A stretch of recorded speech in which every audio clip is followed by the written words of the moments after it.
today's 10-year rebuild, we're going to be taking over the New Orleans Saints. Saints have failed time and time again trying to find Drew Brees' successor, but after drafting the top project quarterback in the 2024 NFL Draft in Spencer Rattler, I want to see if we can develop him into a franchise quarterback and build a Super Bowl caliber team around him, with the end goal being turning the Saints not only into just Super Bowl champions, but into the next great dynasty.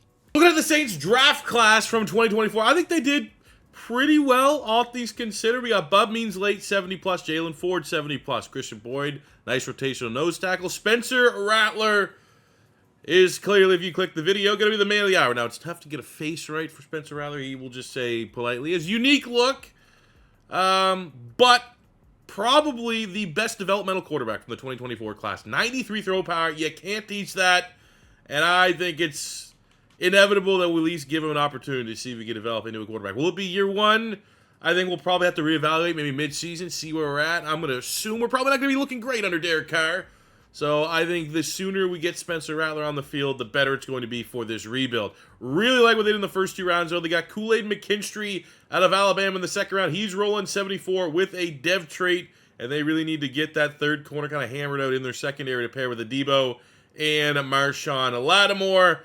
And the big get, apparently his last name is illegal, but the selection of Talise Fuaga from Oregon State, absolute mauler and bulldog. So with the uncertainty surrounding Ryan Ramczyk for this rebuild, we're going to rock and roll with him. But at left tackle, Trevor Penning's kind of been a bust. Maybe even we try Penning at left guard, which is kind of an open spot in the O-line. But I do think Fuaga is going to be our day one starting left tackle. Overall, though, pretty damn good draft class from the Saints, in my opinion. So looking at the rest of the Saints roster, well, assuming that it's inevitable that Rattler's going to, become the starting quarterback. The offensive route, you got Chris Olave. You have A.T. Perry and Rashid, both of whom I, would love to see go up dev trait. I think that would be a win. Getting an expensive lack of upside, really at tight end and at running back. Full respect for what Alvin Kamara has accomplished. Still think he's great in fantasy football. But in real football, he's really at the end of his, prime. How much tread is left on the tires, all those different things. Looking at the offensive line, I think that's probably one of the strengths. Obviously, in real life, the health and status of Ryan Ramczyk up in the air. But as far as Madden concerned, Ramczyk, Ruiz, McCoy, Penning, and Fuaga, if that could be our O-line for the next 5 years, and we don't have to worry about it. And all these guys are going to grow and develop, which is nice, in my opinion, outside of Chris Olave, the strength of this offense. On the defensive side, well, we got Chase Young. That's, interesting, man. It's just really interesting the amount of assets that the Saints are, throwing at pass rush, right? Because you got Cam Jordan, Chase Young, Granderson who got paid. You invested a decent pick in Isaiah Foskey. You got Peyton Turner, another high pick. They're just trying to figure it out. Feels like they're just throwing whatever at a wall and hoping something sticks. So what we're going to rock and roll with is Chase Young and Foskey on the outside, Brian Brzee, and we're going to have Cam Jordan kind of rotate inside and outside, play a little bit everywhere on the defensive line. Linebacker core, they got Willie Gay coming over from the Chiefs. I thought that was a decent signing. Demario Davis, aging like a fine wine. Pete Werner is a really solid linebacker. We have the veteran presence continuing. Demario Davis, Cam Jordan. You got the Honey Badger. You got Marshawn Lattimore, who can now be considered in that veteran-type role as a 93 X Factor at corner. I moved Alontae Taylor from DB. Well, he's a DB. So I moved him from slot corner because that is where we're going to throw Kool-Aid McKinstry, the rookie. And I figured we do have a weakness at strong safety. I think he can play that role. So the Cookie Monster is starting there at strong safety. Now, Debo's a superstar dev. I don't know if that's just because of Madden. I don't think he actually earned... I think this is just because of where I simmed the game. I don't necessarily know if you start Madden 24 Start Today roster, if he is a superstar dev. But I'm obviously not going to nerf him. I'm going to take whatever wins we can get. But ultimately, I think this is probably a 500 team. But we'll reevaluate it mid-season, and if we're nothing special, I think it's time to probably rip the Band-Aid off and see what Spencer Rattler can do. Well, we're here at the midway point, and we are 6-3, which is impressive. But you know what? Let's be honest. It was going to have to be something ridiculous for me to just continue to not go with Spencer Rattler as our starting quarterback. So we're going to just go ahead and do that. Every other thing will stay as is. And 6-3 is, I think it's more the strength of the early schedule. I don't necessarily think this 6-3 is going to be our end of season trajectory. We have some tough games coming up. Not really in the next coming weeks. Commanders, Panthers, Raiders, all very winnable. But after that, a little bit of a grind to kind of round out the year, but the Panthers are butt cheeks, the Bucks are butt cheeks within the division. Really, it's only between us and the Falcons. So, I mean, still somewhat realistic to expect that this Saints team should be able to compete for the division, at worst, one of the wild card spots.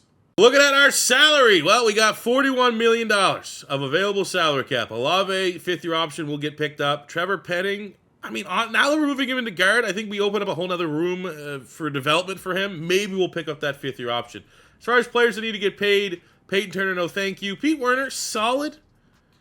I feel like a 3-year, $12 million deal ain't brutal, especially if Demario Davis kind of surprisingly retires.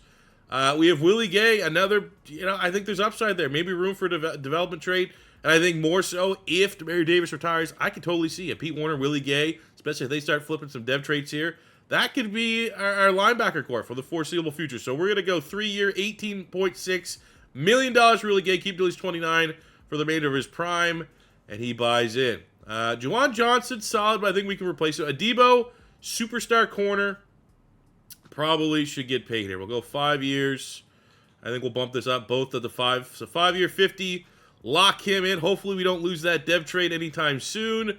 I like Rashid Shaheed, but it needs to be Chase Young right now. As long as he has... Oh, it's going to be tight.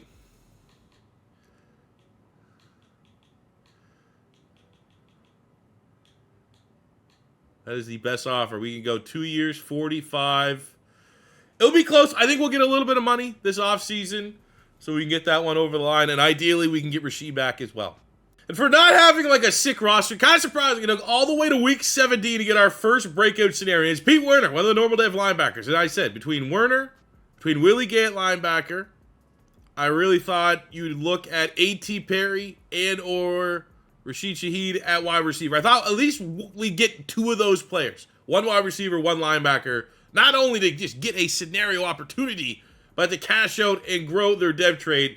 And it took all the way to week 17 to get one in Werner, but that would still be a win as we defeat the Browns 21-18, go to 11-5, very close between us and the Falcons for the divisional lead. I think it would be huge, especially close out the year with a rookie quarterback, Spencer Rattler, to win the division. Bodes well, and no dev trade.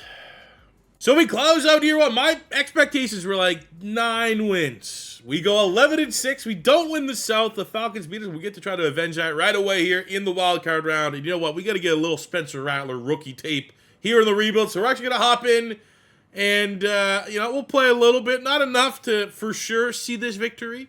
But I'd like to think we can get a couple tutties here with Rattler and at least make this game competitive. But things finish out for the Saints. Pretty good offensively. We finished with the 3rd best passing offense and a really good rushing defense.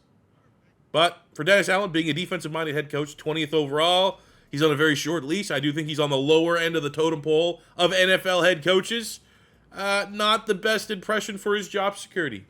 And after not playing the first 9 weeks of the year, Spencer Rattler comes on and goes for 3rd in the Offensive Rookie of the Year voting. Which honestly not too bad. I mean, you look at Derek Carr, you look at Spencer Rattler, it's kind of one of those costs doing business with you. Carr at his ceiling, very expensive. Would like to move on. Shout out to him, though. It does have the mentor tag, so we were getting extra XP for Rattler. 20 touchdowns, 6 picks. Need to cut down on the interceptions, but you still got to remember that he was, for the majority of his rookie campaign, below a 70 overall. So there's going to be clear growing pains. He's not the youngest, so it could be awesome if he was like 20. But the fact that he's 22, starting a little bit behind the 8 ball. But this is what we need, man. The last couple of rebuilds we've done, we've had quarterbacks that are 76, 77, star dev, superstar dev, right out the gate. I embrace the challenge of trying to grow and develop Spencer Rattler. Our run game was a little whelming, to say the least, in Alvin Kamara's game. But again, tread on the tire. Not much left. And we got to definitely start getting an idea of what we want to do in this backfield going forward for the future. The biggest story offensively is your wide receiver and offensive player of the year goes to Chris Olave. What? Did not have that on my bingo card. But he went absolutely nuclear. 99 catches, almost 1,600 yards, 15 touchdowns. Chris Olave, take a bow. Just under 1,000 for Rashid Shaheed. 8 and 7 for A.T. Perry. Those are acceptable numbers. Juwan Johnson was solid. Definitely a little bit of misuse with the playbook. Alvin Kamara should be, this should be one of those sim offenses. Like you think back to CMC Panthers, where it's just regardless of what's going on there. The running back in that system in the sim eats. Don't know why that's not the case here with the Saints. I mean, Alvin Kamara probably should finish with 60, 70 catches minimum. Kind of, I guess, it just is what it is. And I don't want to be too nitpicky because Chris Olave just went nuclear. Our other award winner is Marshawn Lattimore, the X Factor corner winning DB of the year. So, defensively, Werner over 100 tackles. Same with the Mario Davis. On the sacks front, terrible. Absolutely terrible numbers. 10 TFLs, 4 sacks for Breezy. Not bad. 23 TFLs, but only 3.5 sacks for Chase Young. I mean, I still think we got to pay him, but I'll tell you what, if he loses that superstar dev, he's down to a star, and we got to make a tough decision, maybe. But again, I still think, even with the outrageous 7 interceptions from Marshawn Lattimore, I'm not in love with keeping Dennis Allen. I think he's already starting to smell a little bit funky. We're looking at that expiration date. We're getting pretty close to that point in time, but you know what? We'll give him a slight benefit of the doubt. Let's see what he can do for this playoff run. I'm going to exclude what's about to happen because we're going to see what Spencer Rattler can do in his first playoff game. But after this, you know, if he impresses, we can go on a run, divisional round, championship game. Maybe that'll buy him a little bit more security. But for a defensive-minded head coach, outside of 7 picks for Lattimore, all those other numbers were pretty disappointing and likely will cannibalize the dev traits, especially of our pass rushers, if we keep him long-term. Here we go, Rattler. Let's go, baby. Number 2. For the New Orleans Saints. We'll play the moments here. Hopefully we get like a really nice red zone opportunity. 3rd and 7 in the red zone on the 13-yard line. Atlanta got the ball first. Had to settle for a field goal. Where is wide receiver? Right bumper there. Chris Olave. He's not even our slot wide receiver. Slot wide receiver is A.T. Perry. Look at that. Immediate release. And he is an absolute monster. Shout out Brian Hartline and that juggernaut of a wide receiver room he has had at Ohio State over the last couple of years. Absolutely sensational. As Atlanta does respond well and goes and gets themselves a touchdown, we have another red zone opportunity where we get 0 freaking points. 3rd and 6. Here we go. Another red zone. Okay, 3rd and 4. We'll hop in here. We got a nice slant at the top of the screen. And on this, I mean, Shaheed is our burner. He is the most speed. So that'll be one that we got to watch. So we got on the inside. It's not the best throw, but it gets the job done. A.T. Perry. I mean, he's another one of those height, weight, speed Madden guys. 6'4", 6'5", 91, 92 speed. He can get the job done. But every time we score, it feels like Atlanta likes. We get a little instant score. They go up 21-17. Looks like a turnover, unfortunately. I mean, a big moment there for Spencer Rattler, who is very much a project quarterback. Oh, here we go. 4th and 4. Kick the field goal. 50-yarder. It's in a dome. I think this is where we trust. Especially, look at that right there. I'm telling you. Close my eyes. You got Chris Olave in the slot. You have a linebacker. An outside edge rusher. We're just going to go ahead and float that to the best wide receiver. The offensive player of the year. That is a complete blown assignment by the Atlanta Falcons. And even a quarterback that needs to work between the years, maybe as much as Spencer Rattler. He can make that read, and we get a playoff win. Not much in terms of moving the needle for the job security of Dennis Allen, but an impressive showing from Spencer Rattler. 273 yards, 3 touchdowns. Give him the game ball as the Saints are moving on to the NFC divisional round. Well, that's a tough roll here in the division round. We get the 12-5 Dallas Cowboys, who have the #1 offense in the NFL. You know, maybe we can play spoiler here, shock the world a little bit, but expectations not great. And again, just evidence. Dennis Allen, defensive head coach, biggest game of the year, gives up 41 to the Dallas Cowboys. I disagree with what that scenario says. And I'm going to be honest, I will look at the available head coaches because a lot of times IRL coaches do get fired. I remember one time I saw DeMeco Ryans out of the blue. If there's an interesting head coach hire, especially playbook specifically, I might make a move. If not, you know, we might give him one more year, but we'll see. Close of the year, unfortunately, I mean, got to miss the career recap of Cam Jordan, but I mean, he didn't really do a whole lot for us this year, so the stats are pretty much in line with where he had. But an all-time great for the New Orleans Saints, Taysom Hill, all-time great gadget player, but also a very ridiculous contract, so I'm very happy to have that off the book. Lou Hedley, the jacked-up, tatted Miami Hurricane punter, retires after 2 years. Interesting. So in closing, on year one, we do get the dev trade increase for your Offensive Player of the Year, Chris Olave. I thought we might have a chance at double dev because he did win both Offensive Player of the Year and Wide Receiver of the Year. Did not get that role. On the defensive side of the ball, Chase Young keeps his dev trait, which is going to help him out a little bit as far as negotiations are concerned. Pete Werner made the jump from normal up to a star dev. Demario Davis, unfortunately, lost his superstar. I likely think that is an age thing, and we did lose the superstar as well on Adebo. I'll tell you what. Not looking good for Dennis Allen. I'm going to save his job because I'd have to retire him because I'm playing as Dennis Allen. But we're going to bring on Robert Saleh over, we're not going to reunite there. That's all trying to be. If Eberflus, he's butt cheeks. But we're going to essentially turn over this defense. Dennis Allen's going to get demoted like Nick Sirianni did for the Eagles. And we're going to run a Robert Saleh defense. All right, so we got $60 million of available cap.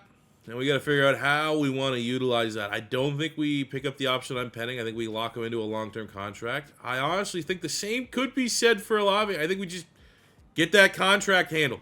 Now, Chase Young on the other side. 26, 27. We can offer him a little bit more. 29, 30. Maybe keep him at least 30. We'll bump that up to 13.5. Make that 16. 4 years, $118 million. And for the love of God, hopefully Robert Saleh can get you to be an absolute beast of a pass rusher. Then we have Shaheed, who unfortunately did not go up dev trade. Had a good year. Thought he was fringe to go up dev trade. I wouldn't hate for 2 years because it just gives us a little bit of security in case the wide receivers don't line up in the draft to kind of build that room around Olave. So we'll get him locked in for 2 years. I mean, Johnson, I wouldn't mind keeping him for 2 years. So let's see if we can get that locked in. We'll go 2-year 20. Go after yourself, buddy. Go after yourself. When we go to free agency, a little bit of money to spend. We need a tight end on the offensive side of the ball and a defensive tackle on the defensive side of the ball. And as far as tight ends are concerned, it's just not a great position to get free agents. Maybe a little bit later into the rebuilds, but the first year, 2-year, 3-year, it's very much slim pickings. And I don't expect really a whole lot more to be there on the defensive line. You got Lynn McNeil, who's always there. We got Milton Williams, who's always there. I think ultimately we're going to look towards D-tackle, tight end, probably an Alvin Kamara successor for our first couple picks in the draft.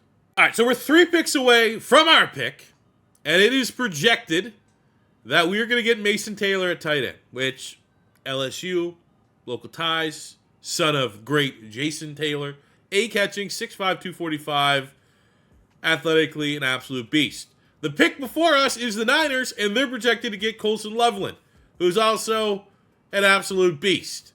So the question becomes, do we trade up for Loveland? Do we stay put and get Taylor? We're going to have potentially our pick at tight end. I think maybe just because of the LSU ties,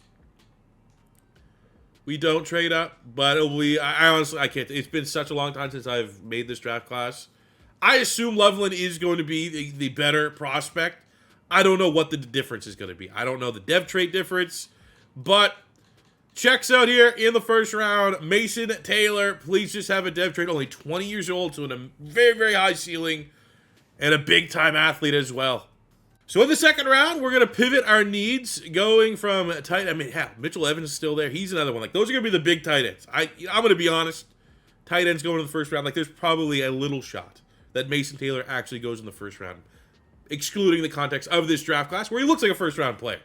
But Mitchell Evans, Colson Loveland, Mason Taylor, if he has a good year for LSU, like, they're definitely going to be in that discussion. Anyways, second round, we are now looking at running backs and D-tackles for our need. Look at the D-tackles that are available. Got some guys for sure. Hutmacher, Kenneth Grant, Bear Alexander, Caleb Banks, Howard Cross, all look legit. Probably that's where we're going to go, just because you can wait a little bit on running backs. They have Judkins, Martinez, Jeanty. Jeanty would be a perfect fit, stylistically, because he has the dual threat ability. Best receiving back in the class. And, I mean, if you want that, like, successor to Alvin Kamara, you probably look that way. But Judkins is an absolute beast. And I almost feel like we've been in that pool of D-tackles. We've used them a lot of times. Why don't we get like a shiny running back that we've yet to use? He's 20, so we have 2 skill position players that are both 20 years old. Judkins, big time transfer, leaves Ole Miss, goes to Ohio State, 94 acceleration, 91 speed, 91 change of direction, and that's likely our running back of the future. And now we just hope that there's going to be a serviceable tackle available at pick 26 of the 3rd round. Expectations are could look a little rough. I mean, not bad. We got Bear Alexander from USC. I mean, we may not be able to roll a dev trade here, but we got A tackle, good strength, good speed, elite acceleration. Caleb Banks at 6'6", 319 has A power move. That's probably the guy we want to get. Just falling to us is Zachariah Branch from USC. More of a return man, obviously niche size at 5'10", 175, but I mean, opportunity for him to come in and compete for snaps sooner or later, especially the dev traits there. Hidden dev, 98 acceleration, 94 agility, 94 change of direction, 97 speed, 92 jumping. Helps compensate a little bit for that lack of size. Shocked that he's still there in the 4th round. I don't think I've ever seen that roll, and I've done, what, 10 videos now with this draft class? So take a look at our draft recap. Really, really good pulls. Immense value in Branch in the 4th round. 77 hidden dev. He's going to walk in and like almost be our wide receiver too. Again, another 20 years old. Caleb Banks, 22, 72, normal dev is what it is. But a 77 20-year-old hidden dev wide receiver in the 4th. 75 20-year-old running back in the 2nd. 76 hidden dev 20-year-old tight end in the 1st. We have got, going into year 2, with 9 years left of this rebuild, guys that are going to be here the entire time. Most likely. By the way, you get 2 studs. You want to get excited about them in training camp. We got Taylor. I was like, oh man, should we just run like red zones? Like, nope. He also is like a big time athlete at tight end. We're going to get him out there running the wide receiver drills. It's been a minute since I've run it, but I still remember the cheese. Look at that acceleration out of the break. And I mean, this is stylistically like a Saints. I mean, you had Jimmy Graham, who's like glorified receiver, not really a tight end, right? And then I'm pretty sure it wasn't Jawan Taylor or Jawan Johnson, wide receiver at Oregon, and they're like, hey, we're just going to put you at tight end, see what happens. And then you're getting someone like Mason Taylor, maybe a little bit more refined as a tight end. Oh, let's go deep. Look at that, just burns him out the line. Come on, Spencer. Oh, jackpot. Now we're just going to just run it up here a little bit. I mean, I don't know if I've ever got a breakout for a rookie, because we don't even know his dev trait, but we're putting ourselves in a position here. Absolutely dominating this drill. I'm going to assume, it's probably safe to assume that he has star dev. Might get something here. Unfortunately, no dev trait, but I feel like another gold medal should be happening here. Let's go get Judkins and run the running back drill. I'll tell you right now, this guy's wicked fast. But we have, I think that's Alvin. I don't even know who that is. Lead blocking for him. God awful. So unfortunately, I think it's going to be tough to get the gold medals. I mean, we're not just going to cheese it till we get the perfect rolls, but missing tackles. And I'm seeing the kind of juice that the Saints haven't seen in a running back. I mean, let's be honest. Alvin Kamara just got a lot of freaking... There we go. We're going to have one more chance. We might be able to get the gold. Come on. Especially we get the block. We got to break an ankle. We got to break another ankle. Spin move. Yes! Unfortunately, no dev trade increase. Again, I don't think you can get those for rookies. It's early in year 2, but you know what? Anytime Rattler's still like a 71 overall, you play like this. We're getting a little bit of like, are we sleeping on the Saints offense here? Last year, Olave went off, went nuclear, and here we have a 71 overall quarterback putting up almost 400 yards, 5 tutties, and a player of the week performance. All right, midway point of year 2, and log jam in the division. 4-4 is not pretty, but at least you're up top. You're the shiniest turd in the bowl, known as the NFC South here in year 2 of this rebuild. Looking at our contracts, we got $80 million available, and I think we need to spend this and invest it wisely. I think one thing we're going to have to do is appreciate and just kind of see. I mean, Demario Davis likely is going to retire. Maybe we'll revisit, like if he is going to come back for 1 year, maybe that comes down to like $6 million. I think we can explore that option. But I think looking more so at the guys that we have to pay right now. Alontae Taylor, I'd like to continue his development. I mean, he's had a breakout, so I think if we give him a 4-year, mean, again, this is super reasonable. 4 years, $16 million. Keep on developing there. Likely won't face any dev trait regression. Let's just pay Olave and get this one over with. We will go 5. Let's go 6. And we'll go 14 and 12. 6 years, $156 million for the reigning defending offensive player of the year. Petting, another guy getting some life on the interior. I think that's a somewhat reasonable contract. Usually, when you have these fringe linemen, it's easier to just say, screw it, I'm going to draft them. But you don't always guarantee that dev trait. And it's one less second, third round pick you need to invest in the interior offensive line. We've already got Alvin Kamara's successor. Honey Badger's an interesting one. I sent my focus scouting for safety, assuming that I wouldn't re-sign him. And, I mean, I don't hate the idea of bringing him back. And we could still draft a safety. He's only going to be here for 1 year, I suppose, would be the way to view that. End of year 2, god damn it, back to the drawing board. We lost all the progress we had last year. And I think we need a clean house. I see why Robert Saleh got fired. Just a piss away year. We had no award winners. 3,600 yards, 25 tutties, 14 picks for Rattler. Not bad, but still work in progress. Still quarterback of the future. Interesting to see how that continues. Did not break 1,000 yards with Junkies, but he was splitting considerable amount of power back snaps to Kamara. So maybe next year when he's the outright starter, he'll have more clear RB1 stat line. Olave still puts up big numbers, not nearly what he did last year. 80 catches, 1,300 yards, 7 tuds. 7-7 for Branch, 7-3 for Shaheed, 5-7 for Taylor. All right numbers for a somewhat limited passing offense. 100 total tackles, 13.5 sacks, 22 fouls for Chase Young. So at least small silver linings. We got a little bit more juice in the pass rush. But, I mean, also outside of Chase Young, not good. Interception numbers, 7 picks last year, down to 4 for Lattimore. We'll still take that, 3 for Warner. Couple, 2. But we got a clean shop here, man. We got to get this team going. All right, so looking at our dev traits, Taylor, hidden dev star, Judkins, hidden dev star, Branch, hidden dev star, and still no dev trait for Spencer Rattler, which I'm not saying we're running out of time, but I thought we would hit it by now.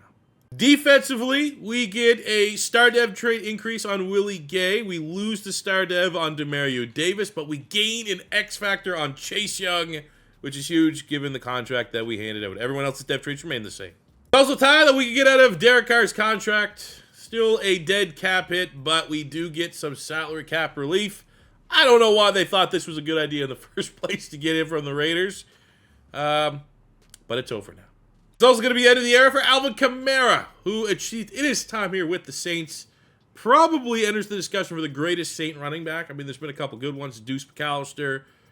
I mean, you probably won't really consider Reggie Bush, but I mean, electrifying was there for sure. But I think Alvin Kamara probably is RB1 all-time for the Saints. 7,300 yards, 72 touchdowns, and as a receiver, over 500 catches, 4,500 yards, 25 scores to go with that. Demario Davis also isn't retiring, but, we got to move on. We got 2 star dev linebackers that need to get on the field. So he finishes between the Jets and the Saints. I think that's it. I don't know if he's been to a third team, but 1,400 tackles, 105 TFLs, 43 sacks, and 5 picks in his career. Very underrated linebacker. Dennis Allen gets fired, and me as general manager, I go out and bring in the ringer of all head coaches for their final 8 years. I guarantee he will get us a Super Bowl. That is the great Lou Sassel, but we need to build an OC and a DC for him. So, I mean, year 1 Saints offensive playbook was great, especially for Chris Olave. So I don't necessarily want to rush to that's how you change the playbook. We do have Cincinnati, so we'll hire Dwayne Morris right now. Bengals do have a pretty good playbook. And he has quarterback guru, which will help Spencer Rattler out. Defense is a big one, though. This is where we need... we got a 4-6 there. We could go Titans. That's 3-4. We have Dennis Allen, which hasn't been working. We have Miami, which is a 3-4. We have 3-4. And I'd hate to de facto to the Bills, because that's kind of been the defense I've been cheesing lately. But it's best available, and you got to take what the game gives you. So, unfortunately, because I had to, fire the coach, re-hire the coach, I missed the first wave of free agents. Just wasn't available. So, let's see if, missing out on a couple players, which is annoying for sure. But, for us, D-tackle still is the position that really we'd like to get an upgrade and a starter. And there's not that available, so not a bad time to also skip out free agency here again. put all our focus towards the draft. Alrighty, so starting the draft, we have pick 10. Juicy pick. However, my board doesn't necessarily line up with pick 10. Because I'm looking at safeties, I'm looking at D tackles. Those are a little bit later round. So I'm looking at safeties. Bullard, stud. Choice, stud. Tennant, I did a little bit extra scouting. Very good. At strong safety, fully scouted, Jacques Pettis. Didn't get the role I was wanting because there was a chance that he had B-man coverage. So, like those, there's a bunch of safeties, though. Log jam for the safeties. D tackles, same kind of thing. Posey, Marion, Nobles. We got some guys that have the A finesse move role under 200 pounds. They all look pretty decent. We had a linebacker just lead the building, right? So it's like, oh, well, what do we have here at linebacker? And there are some absolute studs as well. Woodard looks really, really good. Russell could be a stud, big-time athlete at 5'11". Have some outside linebackers that have, Carroll here. It's a really rich draft for the positions that we need. However, is it worth striking with the first pick? Another player that I found that we are going to draft, just because there's still questions, right, around Rattler, is that we have Duke Smith, a 6'2", 305 quarterback prospect. We got to get that guy. But let's see what kind of market there is for the 10th pick. I think in a perfect world, I trade back to the 20s and get a future, that would have worked out for me. If Bills were throwing in a future first-round pick, I would make that selection. I don't know if anyone's going to give us, what we're looking. We got a first and a second. We get a 27th this year and a first and 20. That is pretty good. We would have picked 30 in a future. So I think we do this and we watch, and maybe we move up a couple spots. It's a little bit later than I would love, but we'll make that move.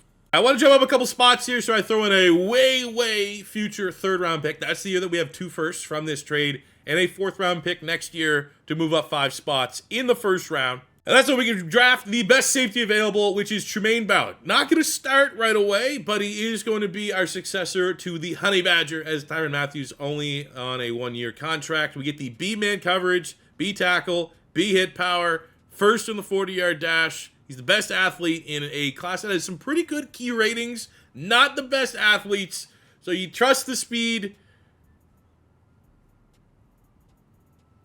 Damn it. All right, we're going to look at the D-line. We need a D tackle. The best D tackle is actually a defensive end at 6'6", 320 pounds. B power move, A tackle, A block shit. It's kind of the inverse of the undersized A finesse move D tackles. But then you look at the fact that he has almost a sub-5 40-yard dash, 40 reps, broad jump, insane. And I think he's going to be a guy, whatever this rating is, probably 74, 75, might get upwards of a +2 when we move him inside the D tackle to play next to Brian Breezy. But, man, I'm annoyed. I mean, we didn't trade a whole lot to move up, but that is the last rebuild that we did of the Minnesota Vikings. We drafted well in the later rounds. We got plenty of gems, if you will, but so many first-round normal dev picks, and the fact that we're starting this off with a first-round normal dev pick, we're a little bit cursed. We gotta get rid of this funk, and hopefully Coles can help us out there. All right, we're going to move on. We got Mike Russell at linebacker. I'm going to assume, I wish we knew the coverage, but we're at a point in time where there's no A coverage linebackers that are middle linebackers left. We could go outside linebacker, but he has 4.6 speed. Mike Russell, that is the fastest 40-yard dash time. I have not seen a sub 4.4 linebacker. Now, weird that he doesn't have elite acceleration, but I'm a sucker for the speed. And the pro day kind of cleans up the 3-cone and 20-yard shuttle. You always want to look for a guy that's top 5 3-cone and 20. He's there. The bench press is good. This guy actually looks like an absolute stud, absolute gem. 91 acceleration, 91 speed. We're making up for the little bit of a wet fart first-round pick. Next up, BPA, I got Clay Applewhite, corner, day 3, B catching, B press, B zone. A little worried we don't know what the man is, but the combine looks pretty good. His elite jumping. These are the guys that usually can sneak in a dev trade. Let's go. And these guys, you letter grades, throw it out the window. Throw it out. It's a UDFA pick. I'm in the 4th round. This is just more of a statement of my board. He's going to have a depth trait. There's no way he doesn't. 4.29, elite speed, agility, change of direction, acceleration. These guys exist. I'm going to say at least 1 in 5 drafts. It is worth every single draft Just literally all you gotta do is this. All you gotta do is go to the players, and you don't even have to leave the menus. Just tab your way down and get your elite guys. Last couple times we've got these players, they've been superstars. They've developed into big-time starters for us. You know, you got Shaheed, only on 1 year left in his contract. Might have something there. This guy's an absolute freak. Now my board's completely shot, so I'm just gonna, in the 5th round, overdraft. Please have a dev trait. Let's go. He doesn't, though. I don't care. What a beast. What a beast. The Duke. Dookie. So take a look at our draft recap. A little bit of a wet fart. Tremaine Ballard, normal dev. I mean, that Honey Badger is going to play this year, so I guess no chance. Sometimes you see rookies that sit, lose their dev trait. So I guess slight silver lining there. Coles, who's going to be a big-time player for us, 74. And let's see what happens. We move into D-tackle. Hopefully we get that. I've seen +3 is the highest, but I'm gonna guess 76. So go up +2. Goes up +3, 77. Let's go. Russell, the speedster, the 4.3 speed linebacker, 73. Applewhite, hidden dev, 69. Galvin, the wide receiver, 72. Only 61, but he's a 300-pound quarterback. Do we care about anything else? No. All right, and at year 3, midway point, 3-3 at week 8. The good is, I guess we do have the 3rd best offense in terms of points scored. And our defense is slightly better, but maybe a little bit of learning curve. All right, so coming up week 8 of year number 3, and we are 2 games back of the Buccaneers for first place in the South. And we are also coming off, we have 4, 5, 6 win team last year. We're trying to find our identity. We brought in legendary head coach Lou Sasso, and slight learning curves. Everyone's learning a brand new scheme, brand new system. So I was expecting maybe a couple hiccups earlier on in the year. Let's hope we can finish strong. And my goal this year is definitely above 500. Hey, maybe sneak into the playoffs. This is a terrific spot for our roster, salary cap-wise. We have Honey Badger, who's been awesome. One of my favorite players since he's been in the league. Honestly, since he was at LSU. He was absolutely incredible. However, we did draft his successor, and I feel like we get him on the field sooner than later. So that's going to save us significant cap. We have Isaiah Foskey, who, again, just really weird how the Saints are handling their pass rush. Like, I guess, what was Foskey? 2nd round pick? He wasn't a 3rd round pick. They got him in the 2nd round. And then you get Chase Young, you got Cam Jordan, you got Kyle Granderson, and you paid big-time money. It's a weird use of resources and allocating to the pass rush, trying to figure it out, which I do understand. But, you know, there's just certain guys we can't keep. We don't need 3-4 pass rushers on this squad. We have Ryan Ramczyk at tackle. This is an interesting one, just because there is, that's not a brutal contract. There's a side that we could kind of use this as a cash out of a player that in real life might retire. Looks like, it sounds like they're leaning towards his availability not being there. But, we'll offer him a 2-year, $46 million. Things get a little spicy. Won't be the end of the world letting him walk, because it might fall more in line with where the Saints will be realistically in 3 years' time. But, hey, he takes in, and we'll get a 2-year deal. He went down to Mexico, got those shots in his knees, and he's feeling good. I think we could probably get an upgrade over Shaheed right now. Ruiz at guard. He's looking for a 2-year. I think this is like one of those deals where it would be nice if the interest meter was a little bit higher, but we'll go 3-year, 19.5. I mean, it might just be easier to replace him in the draft. Marshawn Lattimore, definitely want him to stay. I think we try to get him locked in as long as we can. 3 years. I think we're bringing this up to 12 and 13. Or 12 and 14, sorry. 3 years, $78 million for a guy that's been an absolute monster for us. Arguably our best player on the defensive side of the ball. And that's just sensational. Just awesome. Perfect. So happy. Our team was awful. Absolutely awful. The only person that can hold their head high, Mike Coles and Mike Russell, the 2 defensive rookies. Where Russell over 100 tackles, 4 TFLs, 1 interception, and that's not even the best thing about him. He's a superstar X Factor, baby, at middle linebacker. I'm going to give him T-Caps right away. There is our true successor to Demario Davis. And we have Cole, who's up there as well. Chase Young, 12 sacks, 9.5 for Graves, 8 for Breezy. The sacks are great. And Mike Coles at D-tackle, superstar. Yeah, I almost wish he won Rookie of the Year, because we might have the opportunity of rolling another X Factor. But getting an X Factor and a superstar in the same draft class is pretty badass. Lattimore continues to be sensational. 5 picks, 3 picks there for the Honey Badger, 3 for Kool-Aid McKinstry. But everywhere else was definitely lacking. 4,200 yards from Rattler's pretty solid. 28 touchdowns to 15 picks is Not good, honestly. I thought for this rebuild that this was going to be, put Spencer Rattler in the thumbnail. He's going to be the focal point. And I'm at a spot right now that we have to start thinking about the 300-pounder or, drafting someone else in case Spencer Rattler is at his ceiling right now. 1,012 for Judkins, not bad. Lave's numbers, we're going with that Cincinnati Bengals playbook off of the Saints. I feel like the Saints offense might have been a little more explosive. 1,300 yards, 6 touchdowns for Olave, just under 1,011 for Branch, 9 and 7 for Shaheed, not bad. Taylor 568, Brute, not too bad, but the 2 touchdowns is a little low. So 2 straight nothing seasons, year 2 and year 3. And hey, we got a couple first round draft picks here coming up. They're probably not going to be low. In regards to into the 20s and 30s, I think we're going to have 2 picks that if there's a really good player, maybe we find a needle mover in the draft. So looking at our roster in closing, still no dev trait for Spencer Rattler. I'm going to be honest, I think Olave should have made that jump to X Factor by now. He's been playing very, very well. The cool thing is we're letting Shaheed walk, and Galvin, who was, the classic UDFA speed guy, superstar dev, which, honestly, it's almost 50-50. If you find these wide receivers, they can be day 3 picks, UDFA picks, elite speed, acceleration, agility. I'm saying 50-50. That if they have a dev trait, it's going to be a superstar dev and not just a star dev. I don't think I've ever got an X Factor, but superstar, if that's the going rate, I'll take that every day of the week. Because now, we're going to let Shaheed walk, and I think you bump up Galvin and Branch on the depth chart. We're good offensively going into this offseason. Unless there's a straight-up generational, 4A, 6'5", 4'3" wide receiver. Probably good. Maybe a quarterback, honestly. If there's a guy that looks like he can't miss. But I think we're probably going to have to do our work on the defensive side of the ball, which outstanding work last year. Getting Coles, superstar dev, D-tackle. Russell, X-Factor, linebacker, especially Willie Gay losing his dev trade. We lost the dev trade on the Cookie Monster there. We're going to let Honey Badger walk, so that's going to take Ballard, our first-round pick, 76 normal. Give him a good opportunity to start. Again, looking at where do we need to go in this, I do think Granderson could be upgraded on. I haven't been blown away with his performance, his production. Could look at safety too, just with Alante Taylor kind of hitting his ceiling a little bit.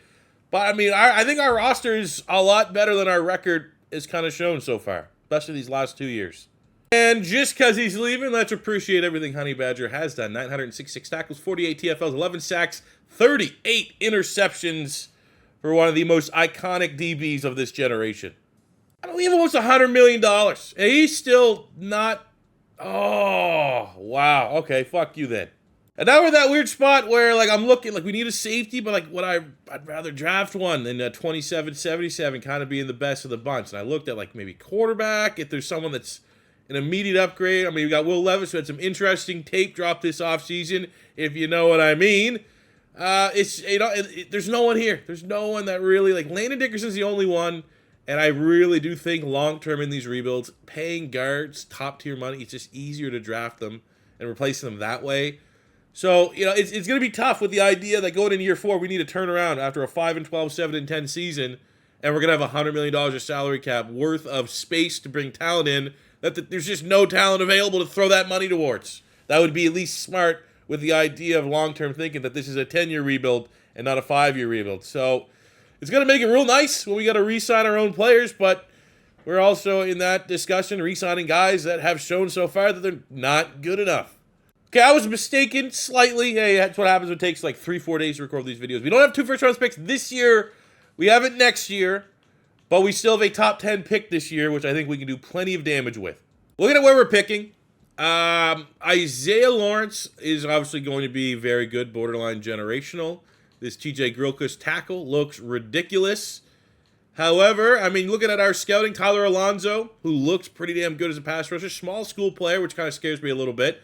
But he has a finesse move, looks every bit of a very good pass rusher. That could be our Carl Granderson successor. We also scouted Dwayne Bulla, who's a top 5 talent at corner, 6'3", A-man, A-zone. We don't need a corner. Marshawn Lattimore is getting up there a little bit, but if we draft him, it's all right, we're going to make a guy that's clearly a starter, like Kool-Aid McKinstry, for example, or Adebo. One of those guys is going to become a 4th corner, which I don't necessarily know what the value is there, even if he is an absolute home run pick of a player.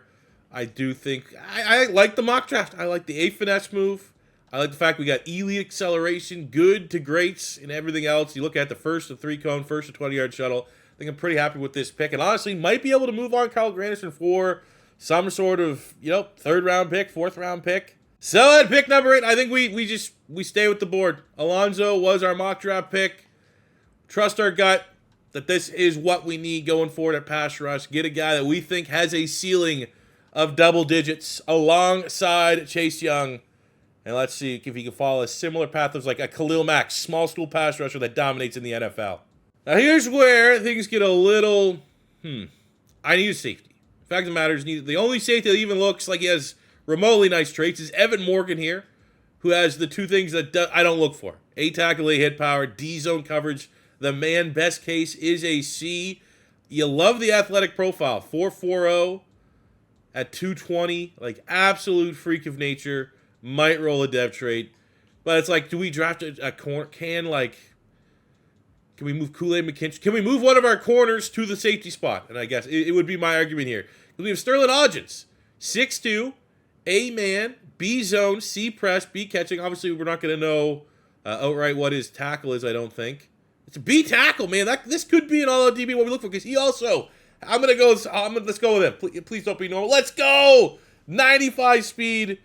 Might have to play safety. I don't know. We'll see. All right, and here in the third round, trying to just get starters. We need a guard. Cesar Ruiz, we did not re-sign him.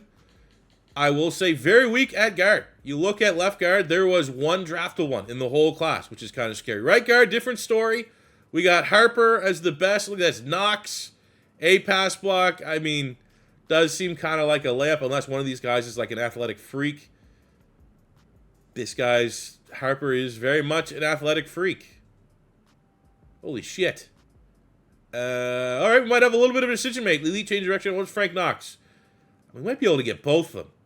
Frank Knox is pretty good. I kind of want both. Do we go with the letter grades? Or do we go with the guy that's maybe the most athletic guard I've seen? First 40-yard dash. His bench press is solid. Vert, broad. You know me, fellas. I'm a sucker for the athletes, even though this is a total blind. I want both. End of the day, I want this guy, and I want to get the guy that's A. Let's get our guards locked up here. Maybe I'll even trade up for the other guy. Psych! And there we go. So, we got a dev trait. It'd be a different story if we got normal dev right out the way, then we would always be worrying. But the fact that Frank Knox got overdrafted like 3 other guards or 2 other guards, he's probably pretty damn good. Because I was going to hope to maybe get this into the 4th round. We don't have a 4th round pick. We don't pick again in the 5th round. Damn, because that's a good player. Ooh, the 6th round. Hit a dev kicker. Don't think he's generational, but does have borderline generational kick power. I looked around the rest of the draft classes. We easily have the best. That is point blank period. Tyler Alonso, 70. I mean, we also have the highest pick. But Alonso, 76 with a dev trait. Day 1 starter at pass rush. Hodgins, 78 overall. We're not going to immediately throw him to safety. We'll look at the rest of the team, but it could very well be him making that move. Jeremy Harp, 73 with the dev trait. The kicker hit a dev, 72. Very happy with that. The players that we passed on. We did pass on Dwayne Bulla, the really good DB. Of course, he was going to be good. 81. I can only imagine this is going to be at least a superstar dev. Oh, no. And then I do want to see the guard. I'm not second guessing the guard because the Harper that we got, the freak athleticism, I think I'd always take that in as a tiebreaker. But let's see. Frank Knox, 74. He has a dev trait as well. I think in a perfect world, perfect draft, would have found a way to get both these guys because they're going to be stalwarts for offensive lines. Only a star dev, nothing crazy. But, still would have been nice to have. I want it all. I want it all. Play the key. Can we queue up Queen without getting demonetized? So we're starting year 4 with a trade. After drafting an edge rusher in the first round, Kyle Granderson kind of became surplus requirement. It's expensive. He's kind of like a win now type move. And honestly, where our roster's been at the last 2 years, we're still not quite a win now squad. Didn't have a crazy market for him, to be honest with you. But Nate Kalepo, 24.76 with a normal dev, a 7th round pick from the Colts. Is what it is. We'll take that trade. And for our squad defensively, the big move after making the trade from Granderson is who is going to be our safeties. We drafted Ballard in the first round. Hopefully he gets a dev trait. And Kool-Aid McKinstry, out of him, Adebo, Ed Hodgins had the best tackling, almost 70 tackling, so he is going to transition to a safety. That could actually help us out because he's going to be in a contract year, and obviously a safety is going to be a little bit more affordable than a corner, so maybe that'll help us out. Hopefully his agent doesn't get too pissed off by that position switch. All right, we are popping in very early here in year 4. There is a reason for it. On hot start, 2-0, getting a player of the week in a low-scoring week, probably on the defense. And it, holy shit! 6-sack performance from Chase Young. Okay, we will take that. That is something that is as many sacks as he had last year in one game. That is absolutely insane, and hopefully that is this team turning a new leaf. But the reason why we're here is we got some very important contracts that we want to kind of get ahead of. First, Brian Brzee, we give him a 5-year, $77 million deal, get him locked in. We have Kool-Aid McKinstry making the switch to safety. And as you can see, we're getting an absolute bargain, assuming he continues to thrive at this role. So let's see if we can get him on a 6-year, $45 million and just not worry about it. But the reason... Got Spencer Rattler there twice, don't know why. The reason why we're going early is in case Spencer Rattler goes off this year, gets a dev trait scenario, you want to kind of lock in sooner than later. And honestly, this is also not a game-breaking amount of money that, if he doesn't work out. At any point, between 2028 and 2032, if he doesn't work out, you can work with that. It's not like we're paying him $100 million, the big $200-300 million contract that we've seen in these last couple of rebuilds with the salary cap hits closer to $30 million. You can work with this.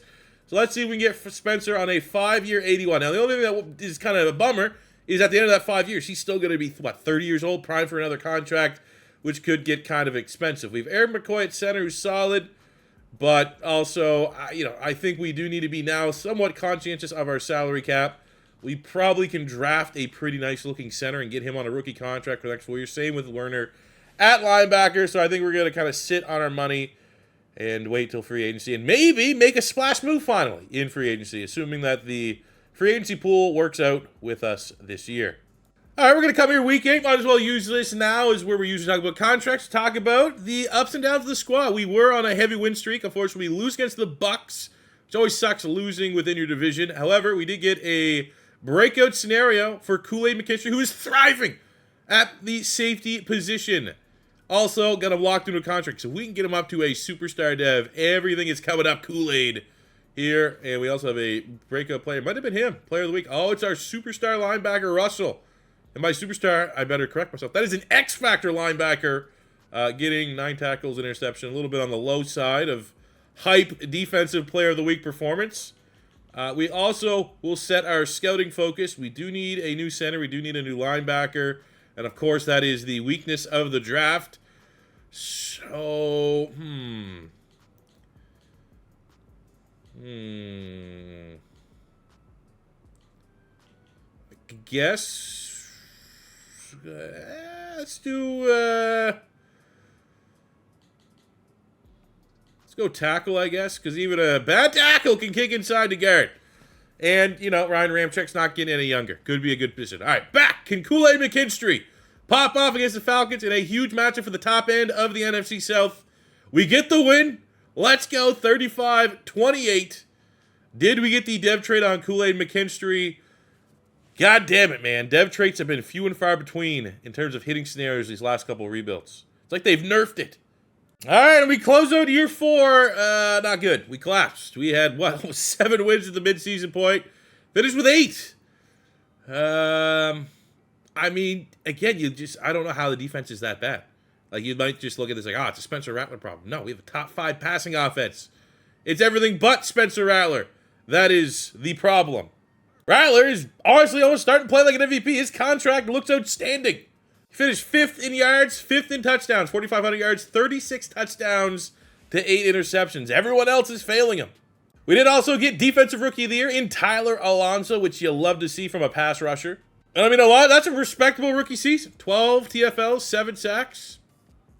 Yeah, Breezy with 5.5, 21 TFL solid. Coles, solid. Might not be enough to keep his superstar dev. Chase Young, 16.5. Now, I did get 6 of those in one game, but doesn't really matter how you get them. It's where you're at the end of the year. Interception numbers are all right. Receiving numbers, Chris Olave went off again. 93 catches, 1,400 yards, 12 tutties. 11 and 6 for Branch. 9 and 11 for Bradley Galvin. 7 and 5 for Mason Taylor. So I'm really happy where the passing offense is at. Rushing, I mean, that's also pretty sick. 1,000 yards, 19 touchdowns for Judkins. How has this team not made the playoffs in 3 fucking years? That's where I'm at.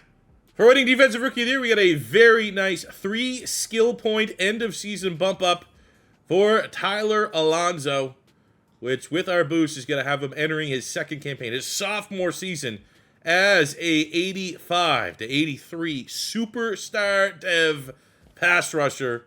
Let's go. As far as our other players are concerned, well, Rattler goes up to a star dev, which was expected when we saw that he was top 5 in yards and touchdowns, which is nice. Our dev traits remain the same here at wide receiver. Actually, that's a lie. Olave makes the jump up to a superstar X Factor, which I honestly think is long overdue. He's crushing. Like, if he keeps playing at this level for all 10 years of this rebuild, he's probably going to make some of those short lists for all-time leaders. Yards, receptions. Harper is a superstar dev guard. We love to see it. I don't want to say second thoughts about this, but we went with the athlete over the letter grades when we made this call. And hell yeah, big-time athlete. I mean, he was first in pretty much every combine testing. It wasn't a difficult pick to grab him. Ryan Ramczyk retires. So that's awesome because we set our focus scouting as offensive tackle. So that's going to be a need, which is pretty huge. So that's wins all across the board there offensively. Defensively, where I'm a little bit worried we might see some regression. Oh, Coles keeps his superstar dev. That's huge.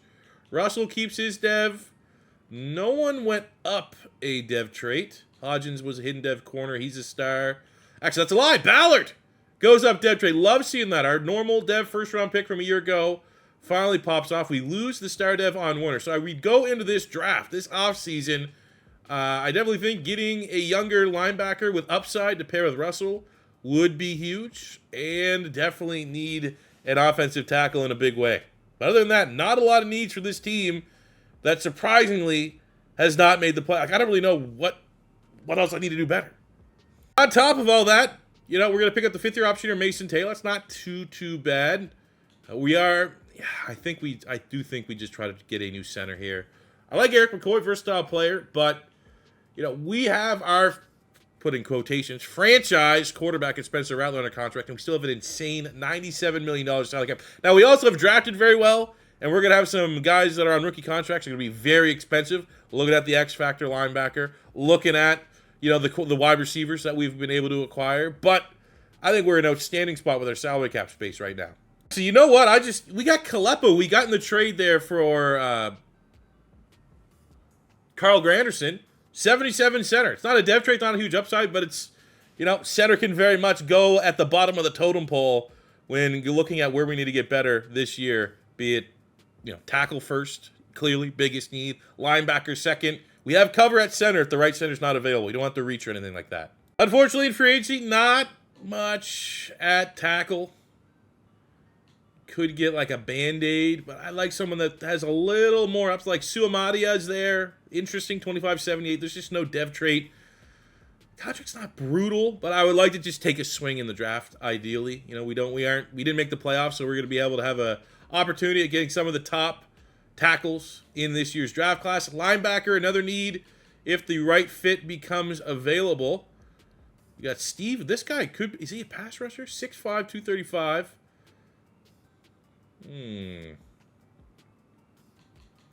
That could actually be interesting. I wouldn't hate taking a swing there. Let me see. There we go. Get player card. God damn it. Not what we're looking for. Pass rusher. No, thank you. Jerome Baker, J.D. Bertrand. I mean, you can usually... Edgerrin Cooper, not too bad, but again, he's getting kind of classified with those edge rushers. You can usually find, like, 3rd round is kind of a sweet spot for linebackers if they are available. So, again, I think we just roll over their insanely amount of salary cap space and try to do our work in the draft, where we do have 2 first-round picks this year. All right, so with our picks, we have 2 first-rounders. We're going to pause the draft here because we got to talk this out. We have pick 14 and 15. I need a tackle, and it's a pretty good tackle class. There was 3 tackles within the top 5. Now, the bad news is that tackles that looked like they were going to be great, you see A, pass block, B, run block, I'm like, oh, that might be a top 5 talent. And then you get round 2, 3 talent has me a little scared of someone like Kramer. Has the A pass block, but that doesn't mean anything. At right tackle, like again, I thought that was gonna be a layup. Judge could be solid. Pritchett could be solid. We got options. But what I am seeing, and then with linebackers are other need, there's no linebacker they're going to draft in the first round. Like we got a couple guys here that could be decent, good athletes, a couple guys that might be flirting with 90 speed, but for the most part, just not a great draft. This is one of those ones where the good tackles, how good are they really? So we're going to see, at least with this first one, we don't have to worry about anyone dropping us. 2028 first. Do we get another first? We can get a future first for Minnesota, kick the can down the road. We can get that's 2 years down the road. Look at that. We get two. I don't even think I need to look much further. 2 firsts. We can get 2 firsts from the Vegas Raiders. But I'm going to be honest. In terms of resource management, thank you very much, the Rams. I'll do this every day of the week, twice on Sundays. All right. I got to trust my board here. Like, what makes this guy suck? His bench. Ooh, his bench press, his butt cheeks. Okay. I mean, that's usually the case in Madden, right? You usually get these guys with great letter grades. The bench press is butt cheeks. Same with Kramer. And that is a little scary. I mean, you look at the rest of the first rounders. You know, if we want to go best athlete, so right, not the best athlete. Pritchard looks pretty good. Again, bench press is terrible. Gavin Judge, what's your bench press? 32. I mean, still not great. Michael Payne, A pass block, 23 reps. Like, these are guys that have like 70 strength. At right guard, I mean, he's a first at 6'5", 333. This guy, you know, size-wise, could play right tackle. Holy shit.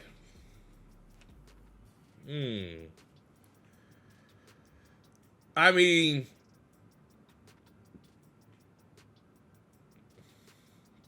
the fact that his ceiling is B pass block, B run block. But that bench press stands out. That bench press stands out more to me than these letter grades. And I think we almost take...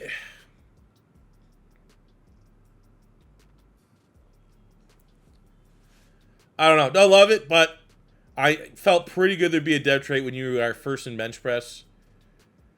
And, we'll see. We'll see if this works out. Might not. Might not, but at least we got a dev trait roll. So I'm going to wait on linebacker. We're going to throw an old school Madden into it. Because this guy, if this was Madden 20, was going to be like an X Factor. Superstar, elite speed, acceleration, didn't go to the combine or the pro. He's a day 3 pick. So I don't think we have to rush to draft him here in the second round. And then just out of curiosity, where we're going with contracts next year. Chase Young, I mean, he's still crushing it. So ideally, with the amount of money that we have, we can bring him back. Judkins is in a contract year. Fuaga is in a contract year. Zakarian Branch is in a contract year. I mean, honestly, our salary cap's in a spot that we could re-sign all of them. So, I don't really know if this gives us a direction where we should go here in the second round. I think it puts us in BPA scenario, right? And Zakarian Branch looking to get paid. He is technically, only a start of. And look at this. Brenton Huggins, 6'5", 221, A catching traffic, A catching, B release. Also had the fastest 4.35 speed. 41, I think just, you gotta just go BPA at this spot. And Huggins... no dev trait, which is very disappointing, but athletic profile off the charts. All right, well, we got burned. Waited way too long. Did not get our linebacker roll here into the 4th round. Shit. Okay, what do we got? Jose Bacon. Love the name. Are you an athlete? Not really. Whatever. Let's get Jose Bacon on the... let's go with the dev trait. All right, so looking at our draft recap. Yep. Winslow, let's see what happens. He's not a 74. He is going to probably fall to a 70. Hopefully, cool if he stays at a 74, but he's a guy that we're assuming can play tackle, usually get punished there, so he does fall 1 point. Huggins, I thought we were laughing, and we got the Julio Jones regen in the second round.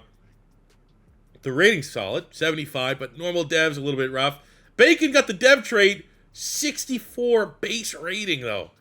Not the best. And then I just kind of super sammed out, let it fall on my board. We did end up with a 72 running back in the 6th round with a dev trait. Not bad. Andrew Beecham out of South Carolina. Hell yeah. Let's go.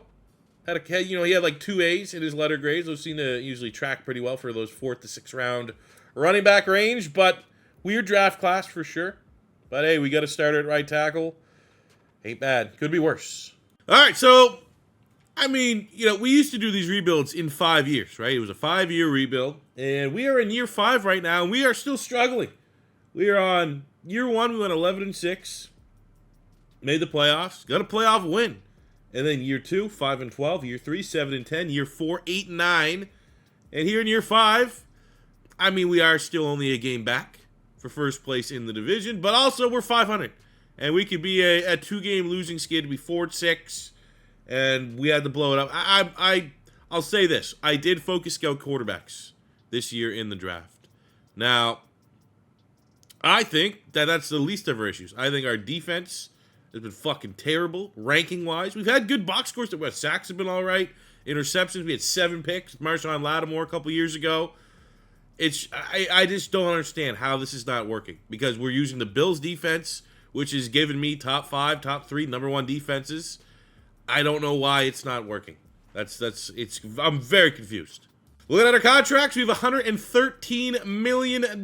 So that's a great spot to be. We got Fuaga, who I think should get paid first. Part of that first class, I think we'll go up to 11 and 13. 5 years, $120 million to keep our franchise left tackle in the building. Now with Branch, it's been a great value find for us. However, we've been able to replace and add some wide receivers that are pretty damn good. Do I want to pay a premium for a wide receiver 3? And I think when you're going 10 years and you're only at year 5, I don't think you can necessarily, allocate those funds. Judkins has struggled to get 1,000 yards, but he's coming off a 19-touchdown season. So I do like the value he brings, but again, it's still pretty expensive. But I think because I'm not going to carry Branch, we can kind of throw that money to Judkins. So instead of having 3 good wide receivers, we have 2 good wide receivers. A guy that we thought was Julio Jones that we just got from the draft to develop. And we keep a running back that almost got 20 freaking touchdowns. Now we have Chase Young, who's been very good for us. Very consistent, even though our defense hasn't been as much. So I think we go with a player-friendly 3-year, $94 million deal and get him locked in. So it might have taken 5 seasons, but we finally have our first NFC South title, going 11-6, having a tiebreaker over the Atlanta Falcons. Our passing numbers kind of slowed up a little bit. We had, a top 5 passing offense. Finished 16th. Our defense, however, figured it out. Went from the worst defense in the league, especially, at least in relation, maybe not, we didn't have, the 32nd ranking, but I think for how highly rated our defense is, 87, to where we were ranked, we're probably the biggest underperforming defense. I think that's fair to say. And we finished top 10. Led by a strong rushing defense. We're coming off a Player of the Week performance. 3 sacks from Chase Young, so that is paying immediate dividends for that contract extension that we gave him to essentially retire, or at least finish out his prime with the New Orleans Saints. We only had 1 award winner going to Marshawn Lattimore, the 2nd DB of the Year award he's got. And it was honestly just a solid year. 92 tackles, 3 picks. I guess everyone else was down. Russell crushed it. X-Factor linebacker, 150 tackles, 10 TFLs. 2 sacks, 2 picks, 14.5 sacks on 18 TFLs for Chase Young. Tyler Alonso, 6 sacks in his 2nd season here. We can upgrade his points here a little bit. Little worried that we might lose the superstar dev. But we've had times before where guys somehow manage to keep him, and hopefully that will be the case for Alonso. But I would really like to find a way to get 2 pass rushers to have big-time years. We've been unable to achieve that. On a receiving standpoint, Olave goes over 1,000 yards, 6 touchdowns, 8-5 for Branch, 8-11 for the rookie, Brenton Huggins, who was runner-up for Offensive Rookie of the Year. 600 yards, 5 touchdowns for Mason Taylor. We had, decent numbers from Judkins, 1,012. Probably shouldn't have paid him a contract. To be honest, it definitely feels like as long as we have a halfway decent running back, they're going to put up that kind of stat line. But he did also have 19 touchdowns, so at least maybe that says that he could get hot and put up better numbers than if we just had just a guy in the backfield. And for the passing, we have 3,800 yards for Spencer Rattler, 34 touchdowns, which I think was 2nd in the league, so we're only out the mark there for yards. So, oh no, I mean, this is easily the best the team has looked, and better late than never. As we open up the playoffs against the Commanders, 9-8, really good running offense, old school style football here for the Commanders. So we're going to auto upgrade our players here real quick. Make sure we got our best foot forward. See if we go on a playoff run. Looking for a second playoff victory of the rebuild. Would hate to lose to the Commanders. And we handle business 35-24. High scoring matchup. 4 touchdowns on the day for Spencer Rattler as we're able to punch our ticket to the NFC divisional round against the Atlanta Falcons. 11-6 for the Falcons.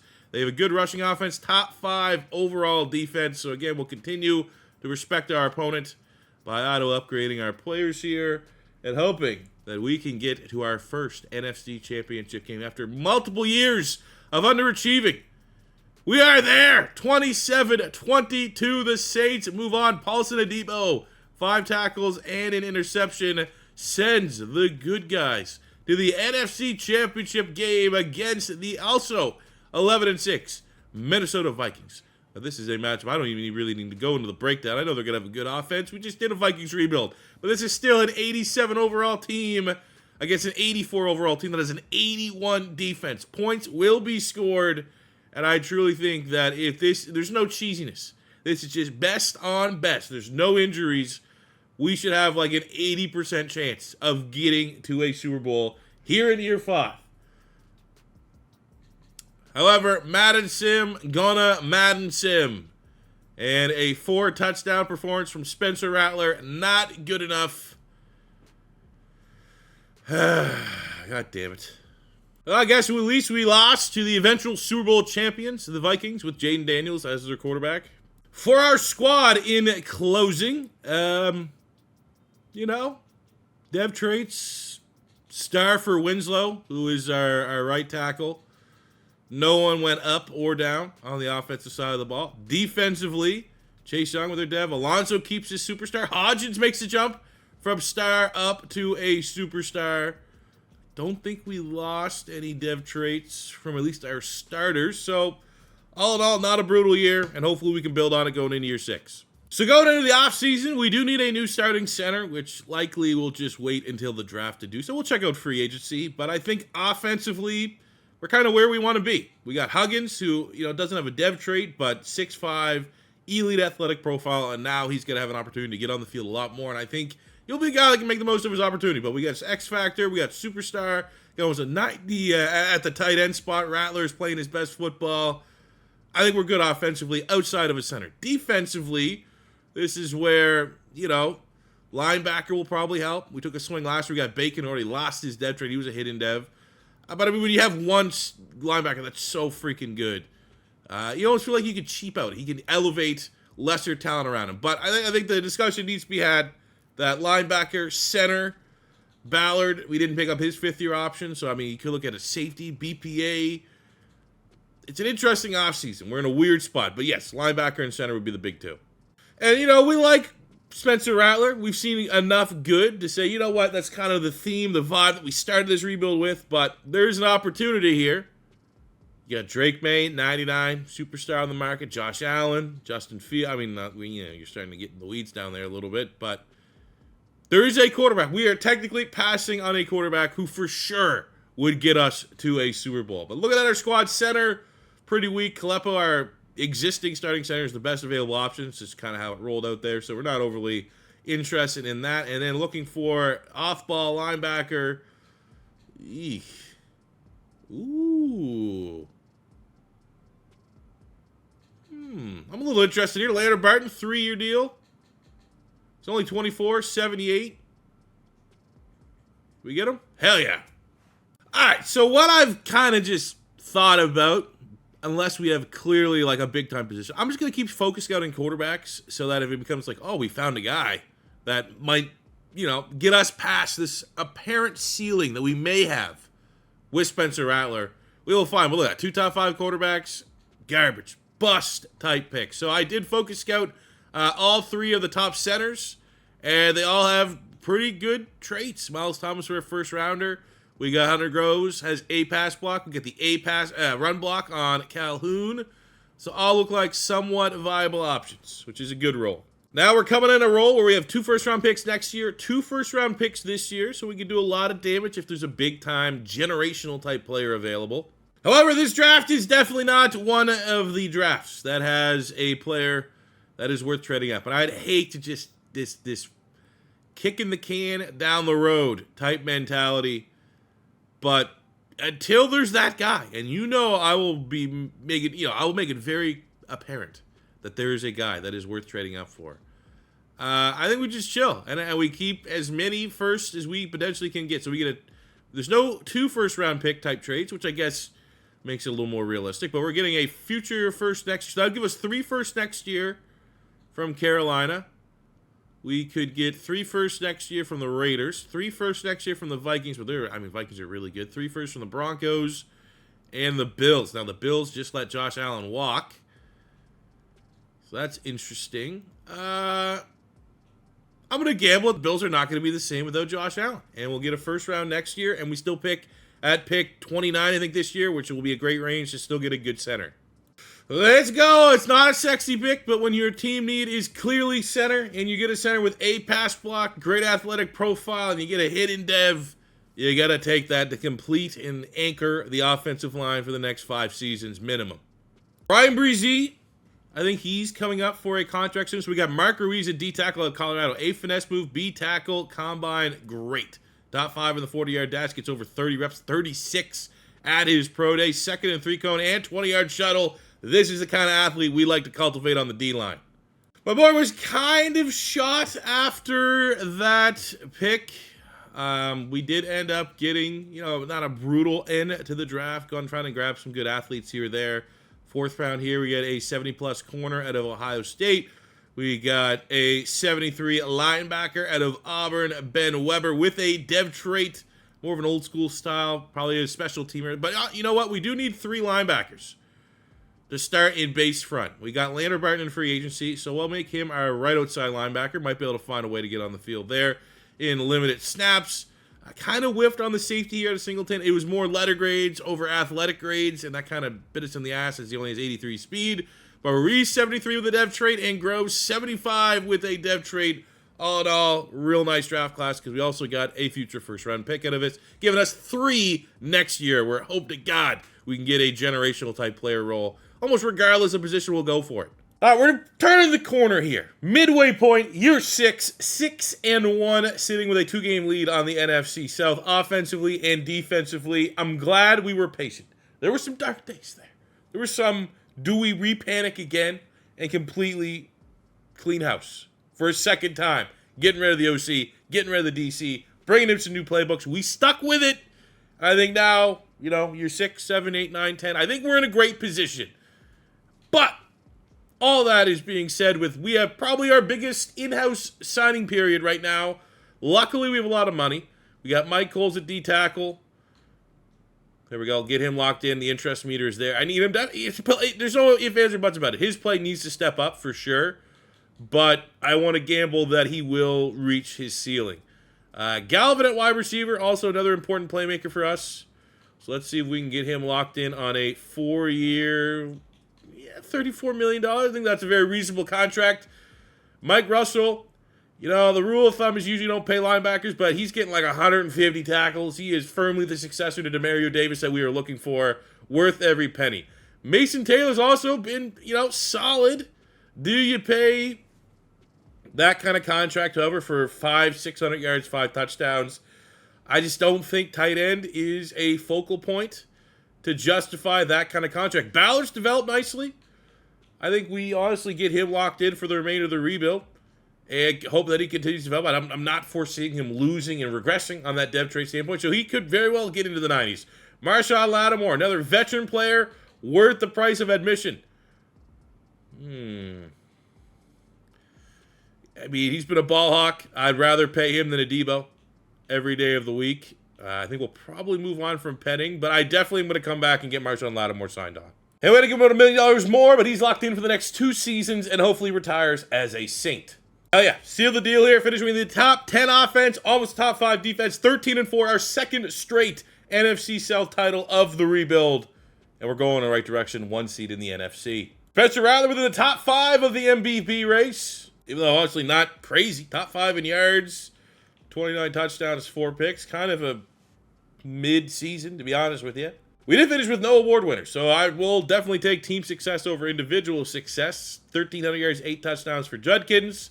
We got 12 and 8 for Olave, 1,008 for Huggins, 8-9 for Galvin, got himself a new contract.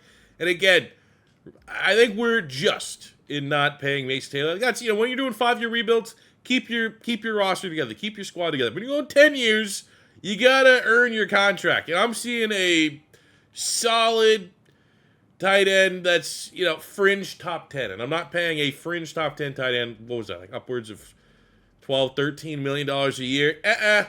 No, thank you. Thank you for your service. Happy that we drafted you. Go get paid somewhere else. Russell with 109 tackles, 3 picks. We got 12.5 sacks, Chase Young, 12 from Brian Brzee, 7.5 from Cole, 7.5 from Alonso. Happy with those numbers. Interceptions up there. We got 3 from Adebo, who's going to be in his final year, as we are planning not to extend him. 3 from Lattimore, 3 from McKinstry. Really, first year probably of this rebuild. Since maybe year 1 that I've been happy with the individual numbers. Just a shout out to Adebo here as he rounds out his career as a Saint, hopefully as a Super Bowl champion. 689 tackles, 18 picks.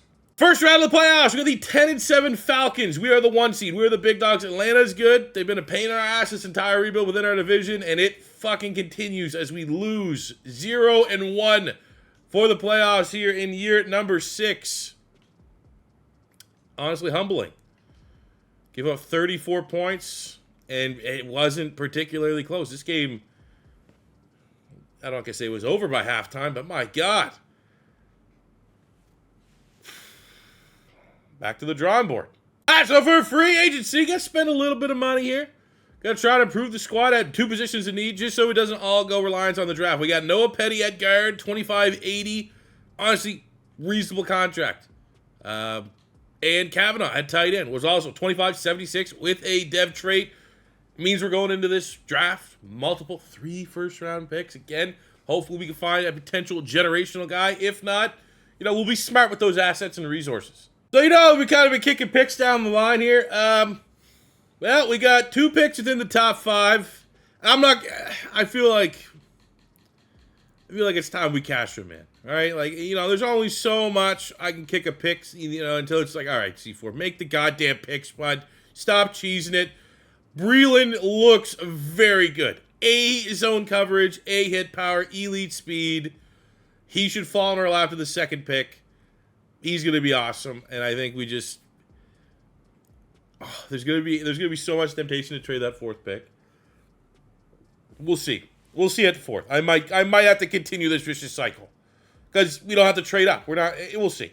Okay, so with the 2nd pick, we are going to take the safety just because he's easily best player available. Lance Breeland might be the best safety I've seen in the draft. Pretty much your Derwin James regen. B-man, B-tackle, A-zone, A-hit power combine is about as good as you can get. First in the 40-yard dash, 3-cone, 20-yard shuttle. Welcome to New Orleans.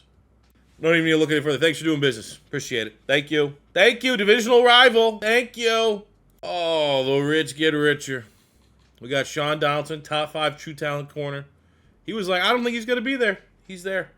Now, I assume that this dev trade is related to the karma of me just kicking these first-round pick can down the road, so I have multiple picks. I'm kind of dominating the draft, but it's going to be a good rating. Now, the 2nd round, we're pretty much in BPA, and I think Matt Goodwell needs to be in that consideration. A pursuit, A tackle, B block, shed, great speed, elite jumping. Sounds pretty dang good. Throw him there into the linebacker mix. I don't even need a center. I'm going to call this guy best lineman available. And then we can find him away. Maybe even trade someone. A run block, A awareness, has the bench press, elite speed, elite agility. Wow. Wow. Ooh, baby. Looking at the draft recap, we got value quarterback Danny Curley. Hey, now you're getting a 70 backup. Late quarterbacks do not age gracefully in terms of ratings the longer you wait to draft them. Lampman, 74 normal. Goodwell, 75 with a dev trade. Donaldson, top 5 true talent, 79, almost an 80 rate. I'll take that. If I'm getting a true talent guy, I'll take 79 normal. But look at Lance Breeland. Generational safety. 83 with a dev trade. That's going to be at least superstar, if not an X factor out the door. 93 speed, 93 acceleration, 84 hit power. Oh my God, 86 zone coverage as well. What a beast. All right, so we're mid-season here in year 7, 6-1. Falcons lead it. We're 5-1. We're right in their tails. We're right at the trade deadline, and after drafting a generational badass baller, it kind of makes Ballard a little bit surplus. But man, oh man, we got some great offers here. There's no ifs, ands, or buts about it. And knowing that tight end has been a position that we got covered, but the fact that the Vikings straight up, like, the thing that's going to be the iffy here is if we trade for Glass, is he going to be looking for a contract? So we don't want to pay a tight end. I don't really want to pay a tight end ever. And if I trade for this, is the reason why we're getting offered a superstar dev tight end is because he's in a contract year. I'm going to take a swing that it won't be the case. But as you can see, on the offensive side of the ball, we now have Glass, 81 superstar at the tight end position. On the defensive side of the ball, we absolutely crushed it. Goodwell, the linebacker, superstar dev rookie. Breeland, not an X factor. Kind of, I don't know. I felt like he was going to be. But I will take 2 superstar devs from this draft class. And I mean, this team here, looking borderline unstoppable. We're going to go as far as Spencer Rattler will take us this year. With bad news, please don't show that tight end here. It's not. Our salary cap has gone to shit. $17 million in the red. So that means, unfortunately, superstar dev, I mean, he was at one point when we drafted him, thought he was going to be a corner, or a safety. We call him a DB. Sterling Hodges, gone. Harper, 87, superstar dev guard. There's just no way we can afford him. And I don't know how my salary cap went to get this shit, but it's only year 7. We have no, like, a lot of times when we've done these 10-year rebuilds and our salary cap's real bad, it's like, oh, we're going to have to let guys go. We're going to have to restructure. We already had like 1 or 2 Super Bowls. We do not have that luxury here with New Orleans. And damn, like this is a huge year. We need to win it because our team's going to have to probably take a significant step back to get under salary cap in year 8 and beyond. So year 7, we go 12-5, tied atop with the Falcons in the NFC South. They end our 2 straight streak of winning said division. But I mean, look at our team's ratings. We have built, I mean, we've, I can't even say within the rules of the game because we were $17 million in the red, but we've built super team, 91 offense, 92 defense. Time needs to be now. There's no, number 1 overall offense, a top 10 defense. Let's get the job done here, fellas. Spencer Rattler, runner-up for NFL MVP. At least bodes well for him going up to a superstar dev. 3,800 yards, 37 touchdowns, only 2 picks. Also worth mentioning that Chase Young was runner-up for Defensive Player of the Year. We got Quarterback of the Year going to Spencer Rattler for our award winner. Decent numbers out of the backfield. Judkins, 1,100 yards and 11 touchdowns from Beecham. Olave going over 1,000 yards, which he's been automatic. Galvin with 1,000 yards. Solid year from Huggins. 10 tutties, 900 yards. Glass at tight end. Solid splitting time between us and the Vikings. Defensively, Mike Russell was a tackle machine. We got 18 sacks, 15 TFLs. Chase Young, 8 from the D tackle. Mike Coles, 5 from Breezy, 4 from Tyler Alonzo. 4 picks. Kool-Aid McKinstry, which you'll love to see a couple solos in there as well. And for our playoff journey, it's set against the 10-7 Arizona Cardinals. We have a really good rushing offense. That's about it.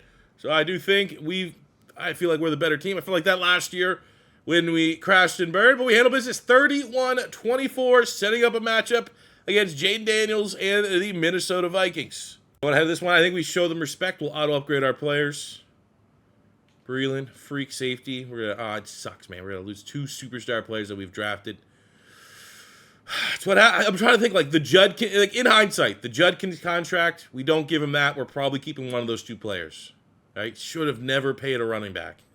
Outside of that, though, I don't think we handed out a lot of, like, maybe the D tackles aren't justifying their contracts. I mean, either way, this is our window. This is our window that we got to go on and win the damn thing. And we handle business. We put up 42 in an offensive masterclass.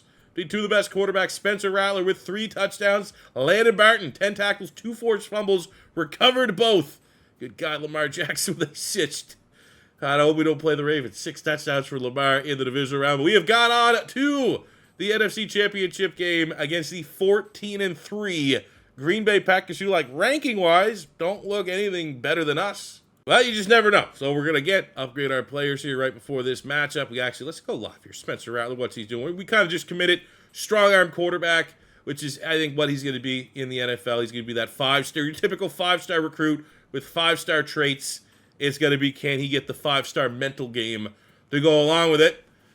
And let's see, Green Bay, huh? Hufanga, poaching away some Niners, 14-3. They're 88 across the board. Good team. We got Lamar.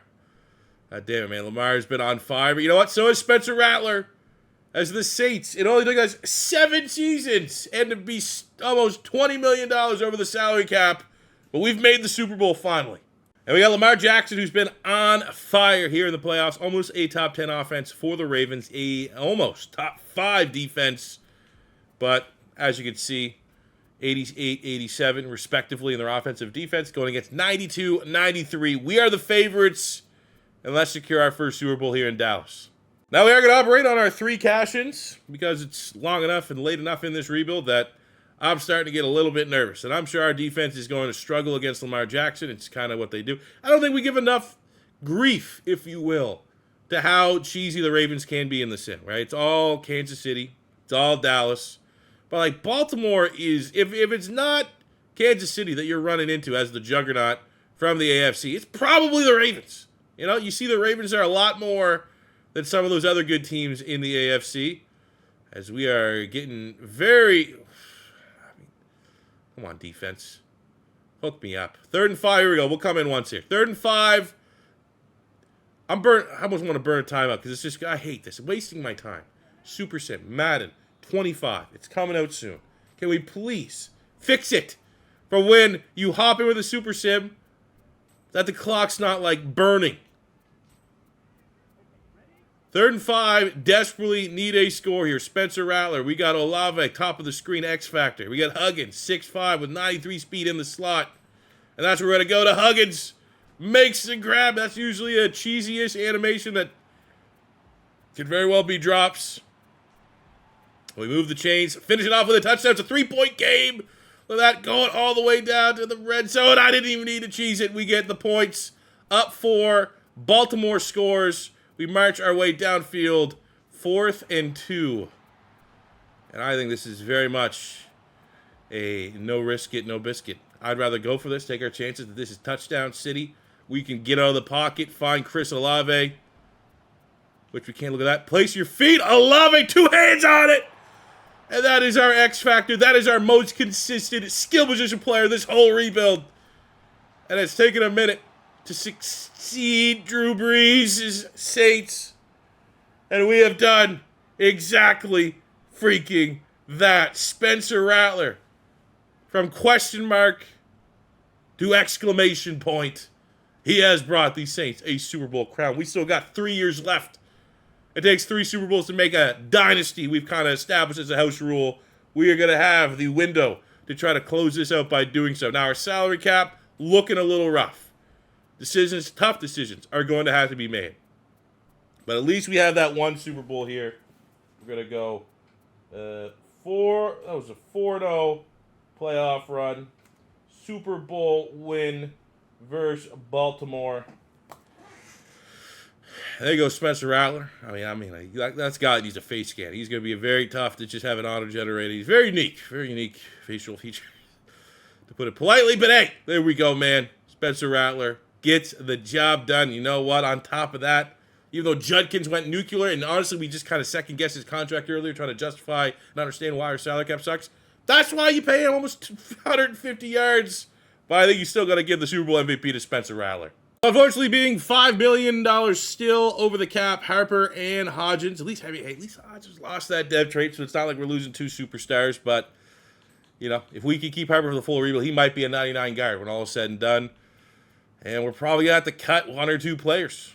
That's brutal, but again, at least we got our Super Bowl in this window. I just simulate to the first stage, obviously, and I have now $22 million. Where was that 5 seconds ago? I'm not even going to look. We need to keep that $22 million as our float period. Let's go replace these guys in the draft.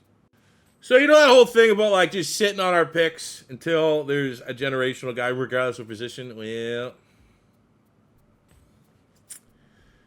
you know, I feel like maybe a way that we can relieve our salary cap issues is at D tackle. We have 2 very expensive D tackles. Brian Brzee got paid, and the other guy got paid. And I say other guy because this is all I'm thinking about. Johnny Hamilton.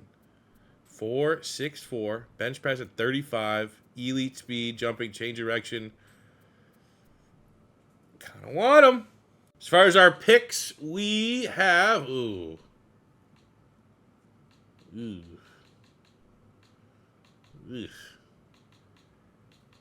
32, 24.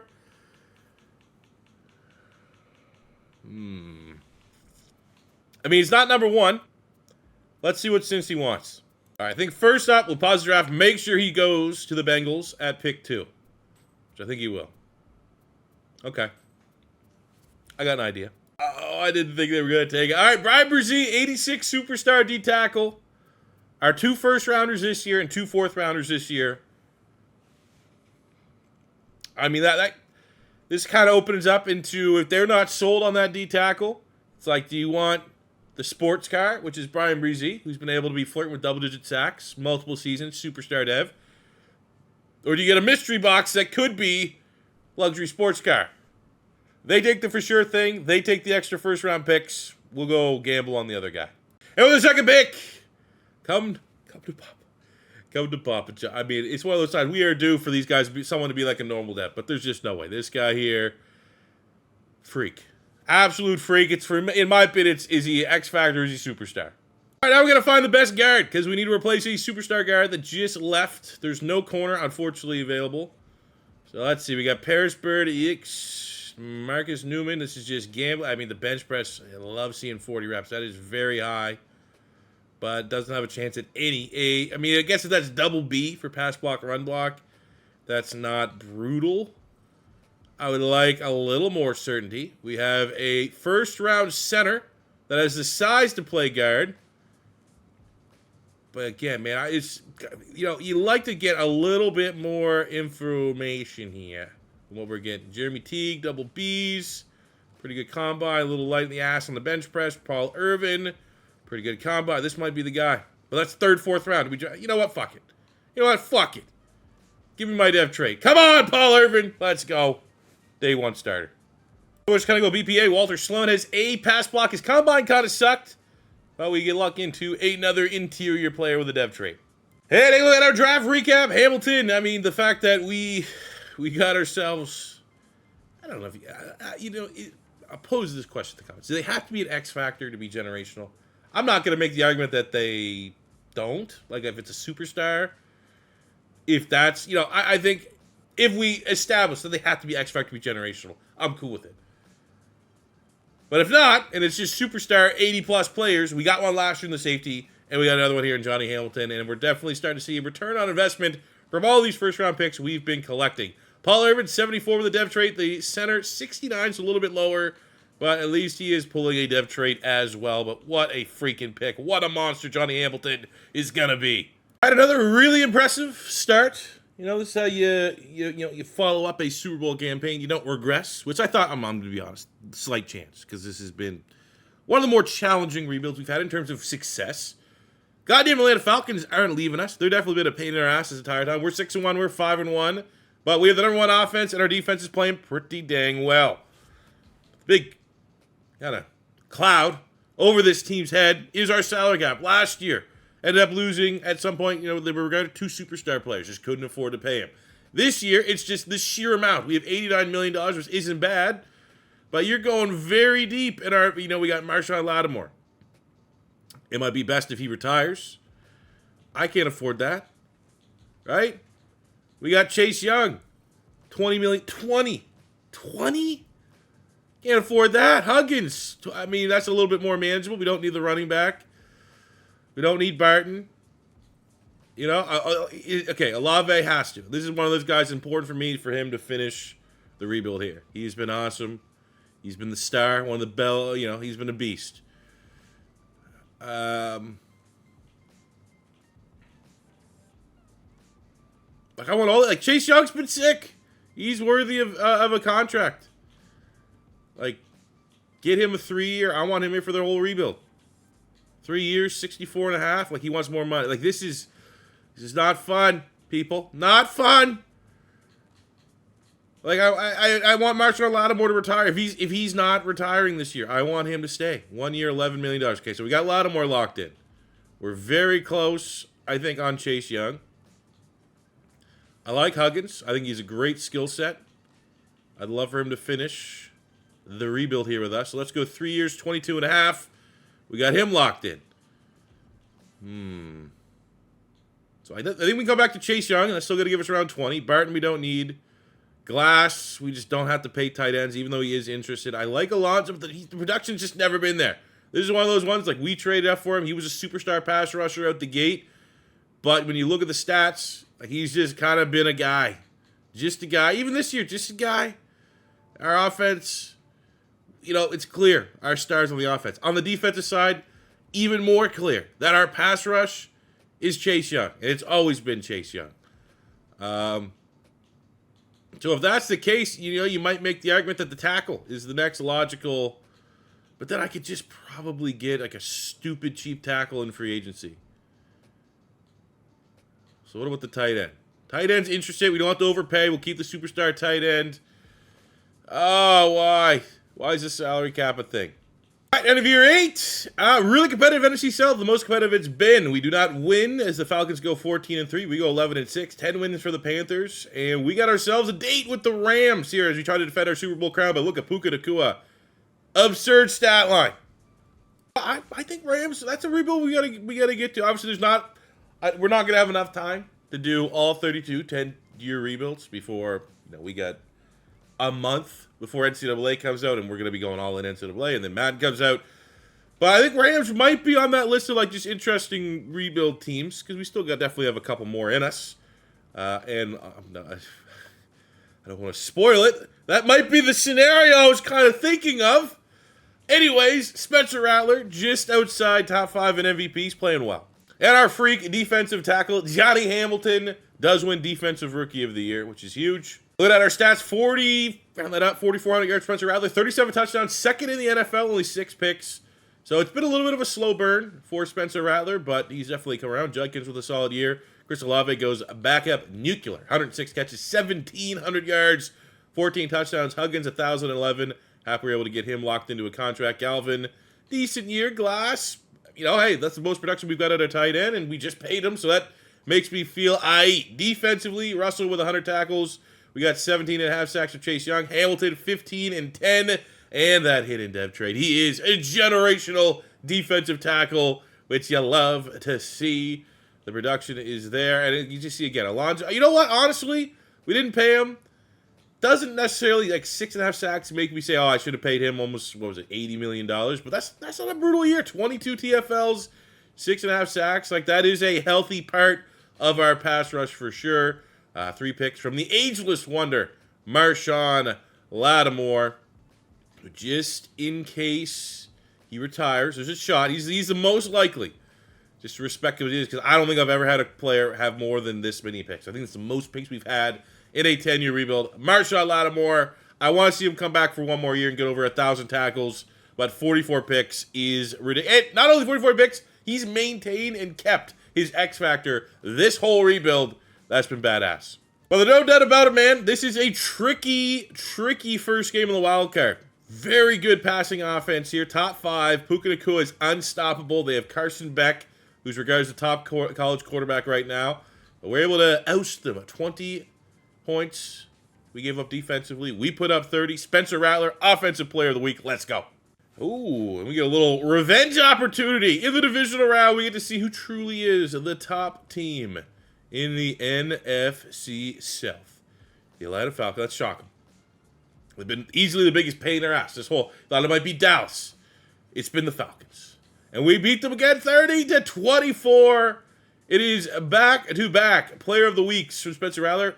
You know, over 400 yards, 1 touchdown passing, 1 on the ground, 2 sacks from the ageless wonder, Chase Young.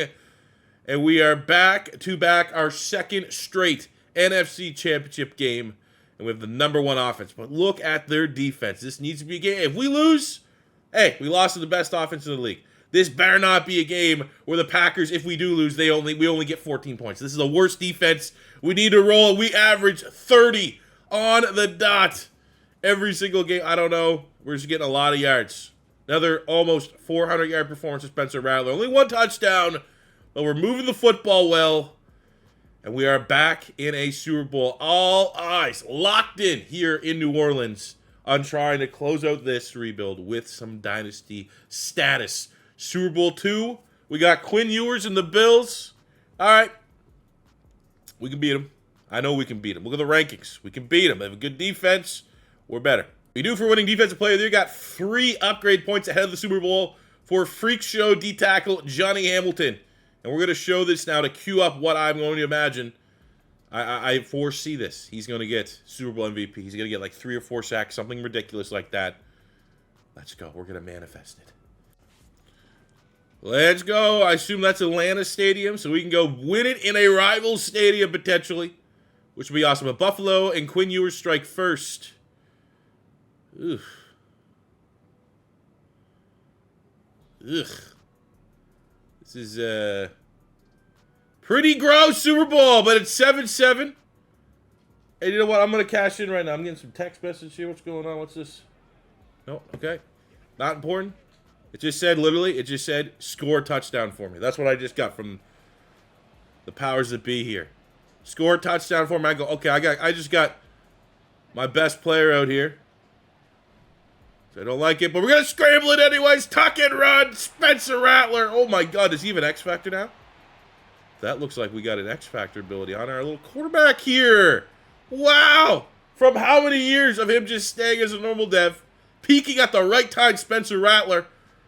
And we got them to turn the ball. It was 4th and 19. They had to go for it. It's now 4th and 12. We kicked the field goal, and we see it out.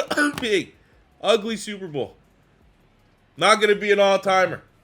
But we ran the gauntlet back-to-back years.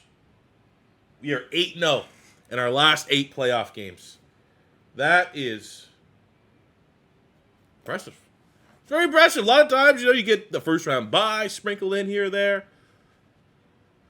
But that man, Spencer Rattler, who I'm going to have to double check there. Obviously, in closing, we'll see where the dev traits are at, but he is now an X Factor. That is huge. Because we still got 2 years left. We need one more Super Bowl to get that dynasty check mark. But there you go.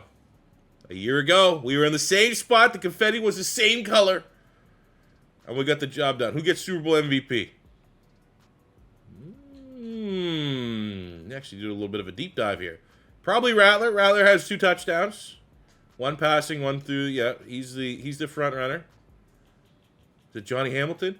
He'll do 2 sacks. He arguably might get it. We got a lot of pass rush. Chase Young, Mike Russell, Mike Coles, 2 for Alonzo as his final game in a Saints uniform, being one of our big first-round picks. But you know what? I might just, because I called it. Hamilton, 5 tackles, 2 sacks. Give him the MVP. All right, so in closing, we are going to pick up the 5th-year option for our superstar center. It's $8 million. That's really affordable. But we got to appreciate and see out Tyler Alonzo coming off that 2-sack performance in the Super Bowl. Just obviously with $7 million. Can't afford to re-sign him. Thank you very much for your service. Same with Channing Winslow. Same with Lander Barton, who's not homegrown. We just signed him as a Band-Aid free agency. Beacham's gone. All right, moving on. This is a look at our dev traits. Ooh, okay, so the bad news is we lost the superstar dev on Galvin. The good news is we gained a superstar on Judkins, who's now at 99. We're actually starting to see a little bit of regression on Olave. He's getting old. But Spencer Rattler becoming an X Factor. That's the big news in closing. He has grinded his way to this point. He's got a Super Bowl MVP on him. That's what you need. That's what you need, man. 30 years old. Bet he's in the best playing shape of his career. Close out year 9 and year 10 of this rebuild. I couldn't ask for much more. On the defensive side. Yeah. Whoa. Okay. So we lost the X Factor on Russell. We lost the 2 regressions on Lattimore. That's only going to be due to age. He led the team in picks. That's very harsh. 2? I could see 1 because he's 36. I could see going down to superstar. He still had 3 picks, still led the team. Was still on the short list for DB of the year. That's brutal. So here's a tip that if you're doing longer rebuilds, I'd love to think I can make a movement that rebuild should be 10 years now instead of 5 years. But Winslow's looking for 15, and I said we let him walk because we'll be able to get a cheaper, much cheaper option in free agency. And look, you just go down one. Look at the other guy. Before we go down, he's 26, so he's a year older, but he's an 81. I'll tell you right now, has a dev trade. What do you think his expected value per year is? If he's 15, it makes sense. The guy below is probably 12, 11, 12, 6. That is why. You just let them, don't pay linemen. Pay linemen within like the first 5 years. Then once you get out of that, draft him. Sign him for dirt cheap in free agency. We're going to get this guy likely very little will drive off, and we're saving about $10 million a year. Now, we don't have a crazy amount of money here to get into a bidding war, which will be annoying. But we get him to sign on the dotted line. We do the rest of our work through the draft. We keep that salary cap to roll over so we can sign some guys for the final year of this rebuild. All right, so going into the draft, we have good assets, but not early assets. We have picked 28 and 32 in the first round, 60 and 64 in the second round. Good players as well that I definitely want to try to target. We need a pass rusher to replace Alonso. We could definitely use a corner. And look at the players, top pass rushers. They're not generational guys. And I really do think, we did scout some outside linebackers. We got Mike Patterson here. Thought he was going to be a little, you see B tackle, A pursuit, B block set. You're not even seeing the finesse and power move. Going to be interesting. I don't think worth trading up for. Good corner class. I got Al Wilkerson here, first, second round, 3 Bs and an A. Looks real good. Devontae Poole, 3 Bs and an A, second, third round. So, that's a guy that 100% I'd be viewing this. You got those 2 second rounders. Trade up, both those, to get him maybe within the first 5 picks of the second. That's the corner I want. So, now we just need, with our first round picks, a pass rusher. And, not blown away. If we were going to get one, it would be trading up for William Tompkins. A power move. B pursuit. B play rack. B block shed. Don't know his finesse move, but at worst it's a B. So he looks real solid. Athletic profile. Solid. Does have elite speed, which I like to see, but I got to see the mock draft. If he's going first, second, he's projected to go first, second. I don't see a guy worth trading up for there. But I really do need a pass rusher. And this is where we're at, where it's our picks suck. No, we're not going to be able to make that jump. Hey, do you want the 2 bottom 5 picks for a number 2? It's just I don't think we can make it work. Interesting. So the final mock draft was all over the place, and it was a lie. Gabe Long, the top 5 projected pass rusher, is starting to fall here a little bit. 6'1", 250, elite speed. Now we're getting to a spot where, do I go with the blind guy that I wasn't, he's not blind, visually not blind, blind pick guy that I didn't show any interest in, and I'm falling in love with the athletic traits, and it's slipping. We're now outside the top 5. Let's see if Philly wants to do business. All right, able to get it. 2 first rounders this year, 3rd rounder this year, and a 2nd rounder in 2 years' time. Let's go, Howie Roseman. Knows a good deal. But there might be a reason why this guy's free-falling a little bit, and I am also prepared that we just traded for a guy that might just be a normal dev. But I think with the athletic traits, I want to gamble that he's at least going to be a dev. Fuck! All right, so we are going to trade up in the 2nd round. I don't care that we have 2, again, late round, 2nd round picks. I want to go get that corner, so we're trading up literally the first pick of the 2nd round. We also had to throw in a 6th and a 7th. We got a future 4th from the Bengals. But hopefully we can get a dev trade player and not just trading up again for a normal dev. Stinker. But with the first pick of the 2nd round, we're going to trust our scout. And we got, oh, great. Now we have to make the call. We got Al Wilkerson, A-man, B-zone, B-press, 6 feet tall, elite speed. This is probably the one we want. Or Devontae. I probably should have kept both seconds, honestly, seeing this. They look good. Don't give me the normal dev. That's all I want to know. Just give me a stud here. This guy's clearly a stud. Don't have him be normal. I hate my life. So in a draft that should have so much excitement, we get good players, but players that enter the league with limited ceilings. Gabe Long is going to start at pass rush for us, but just a normal dev. And not as freaky of an athlete as it kind of looked like he was going to be. 86 speed, 88 acceleration, 80 finesse move, 83 strength, 75 tackle. Not brutal ratings. That power move is butt cheeks, though. That needs to be said.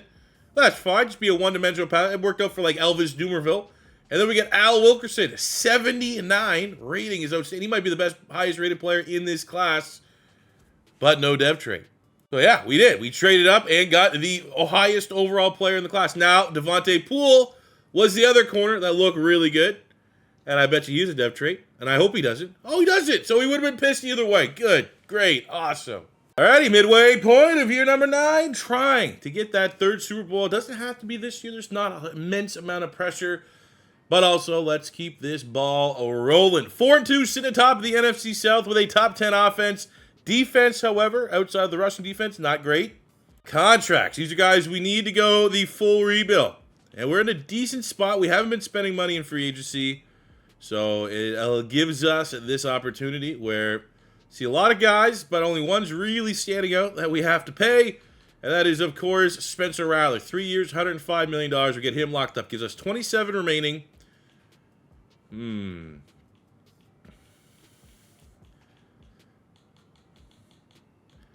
I think it's kind of obvious where we need to go. If we can't even go Mike Coles, wow. I mean, you don't need 2 good D tackles, I guess. I'll do this. We'll get Lattimore. We'll go 5-5. That should be enough. 1 year, 10 mil for an 85. Come on! We'll give Lattimore probably 200,000 more to get him to sign, and then we'll wait to the end of the year and hopefully have enough to get Coles.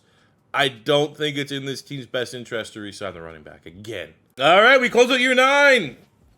It's been tough getting divisional. We got 2. Like the last, we've been probably averaging 6 to 8. We got 2. Maybe that speaks to the competitiveness of the South. We immediately get to find out who the best team is in the South as we play the Carolina Panthers as we try to run the gauntlet for the 3rd straight year. We are on an 8-0 playoff victory run, so I feel pretty good about that, even though the Panthers look pretty good this year. Let's be completely honest there.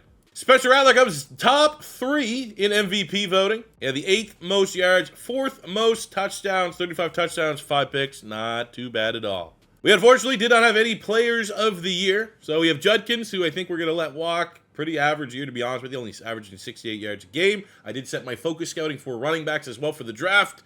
Receiving Olave, hey, continues just to be the standard. Offensively, 104 catches, 1,200 yards, 12 touchdowns. Just under 1,009 for Huggins, 8-5 for Galvin, 6-4 from Glass. Not bad.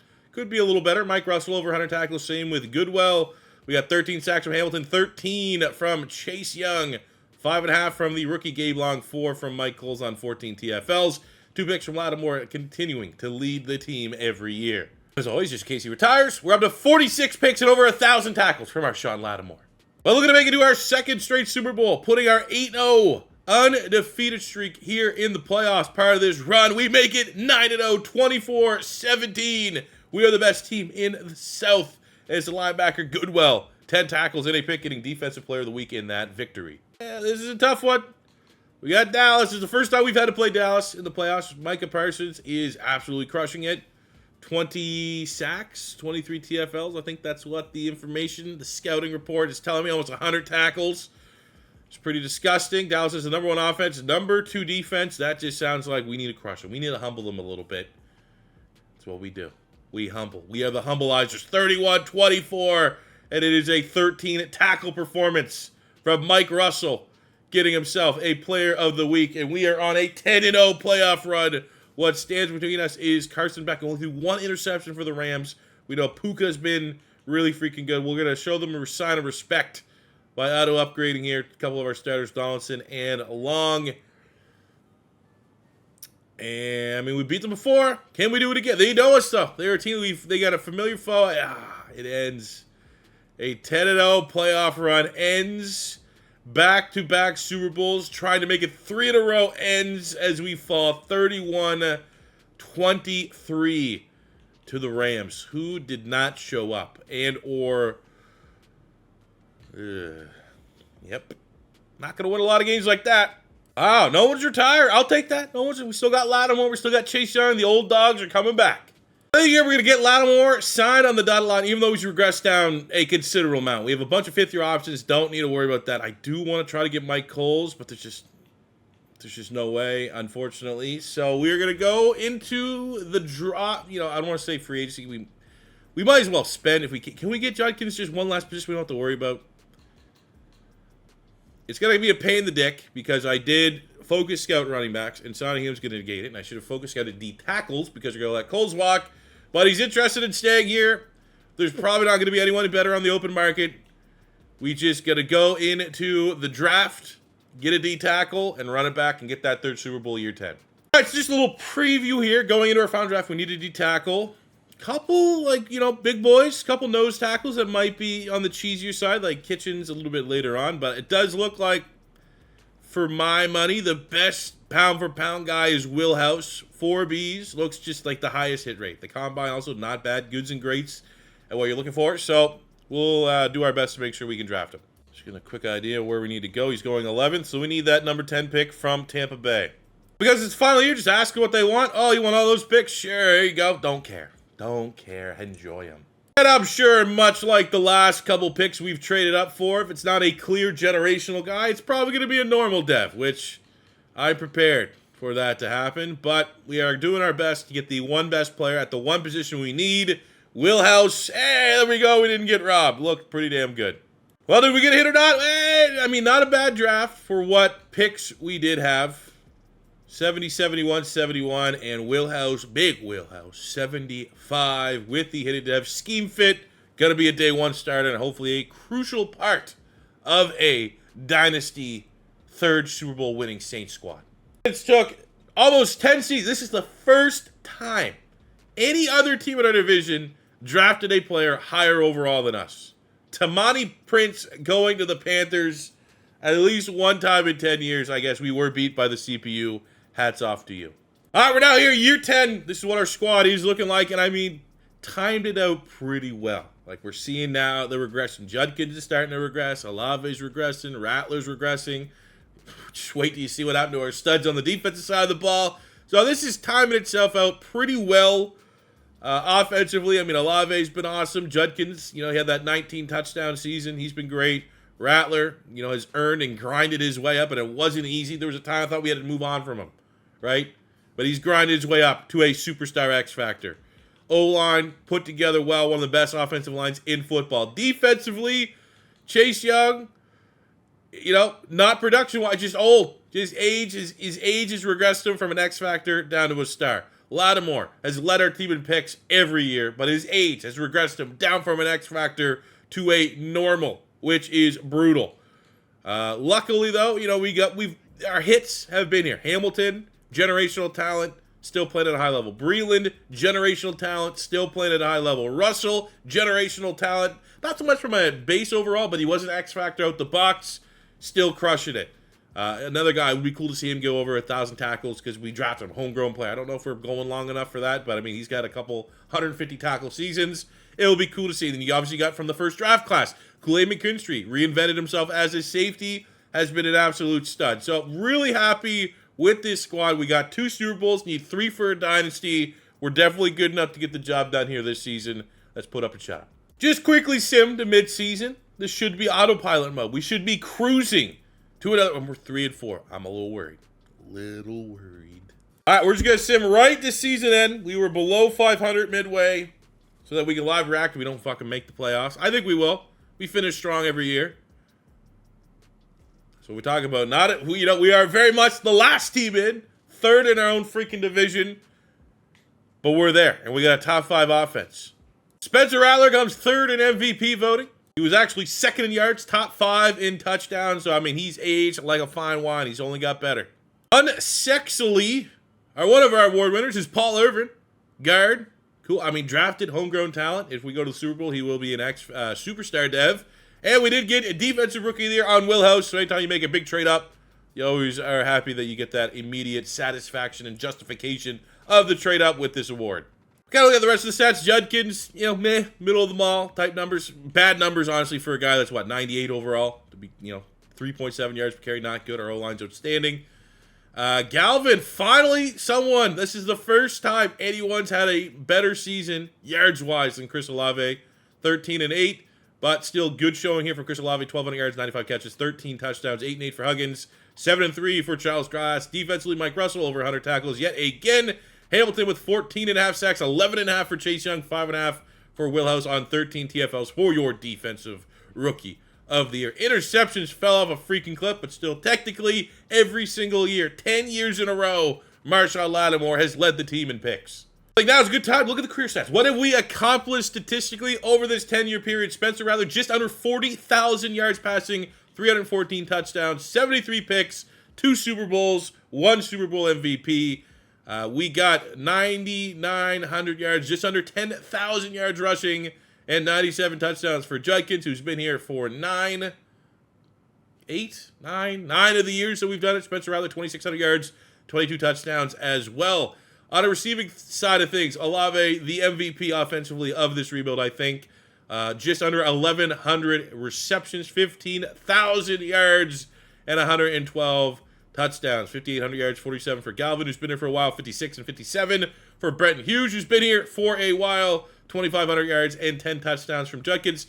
You know what? I don't want to, I feel like I've been harsh on Judkins throughout this rebuild. I've second guessed paying him. Kind of just roasted his season this year, but all in all, he's over 100 total touchdowns for our team, over 10,000 yards. That's really freaking good. I don't know if Olave record-wise, I think he's probably just off the mark. Oh, there we go. Yeah, creeping in. Top 10 all time. Hell yeah, appreciate that. That's pretty badass. Let's look at the defensive records. What we have done here. And we got over 1,100 tackles for Marshon Lattimore, 17 TFLs, 47 interceptions. We have 193 TFLs on just over 700 tackles, 148 sacks for Chase Young, 37.5 sacks for Johnny Hamilton. So anytime a D tackle is averaging 10 sacks a year to start his career, that is freakishly badass. And on the interception front is what it is. Man, Russell get close to 1,000. I mean, that's probably out there. I don't think within players that I've drafted, generated players. So we got Russell. This would be his, 8th season? 7th season playing. I think that would be ultimately his 8 because he has 7 experience.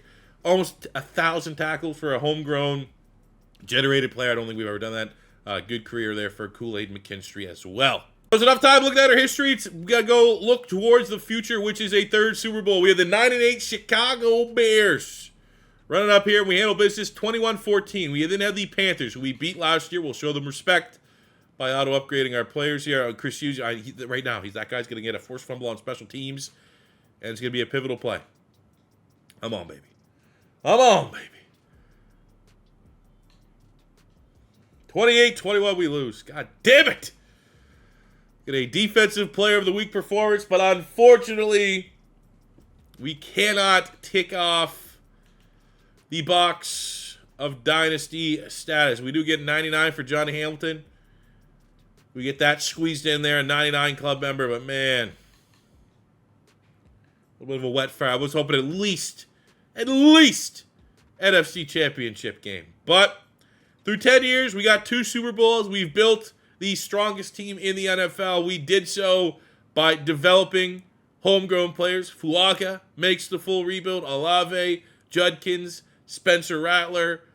I mean, even though our wide receivers are generated, we've had them this whole freaking time. We've drafted this offensive line for the most part.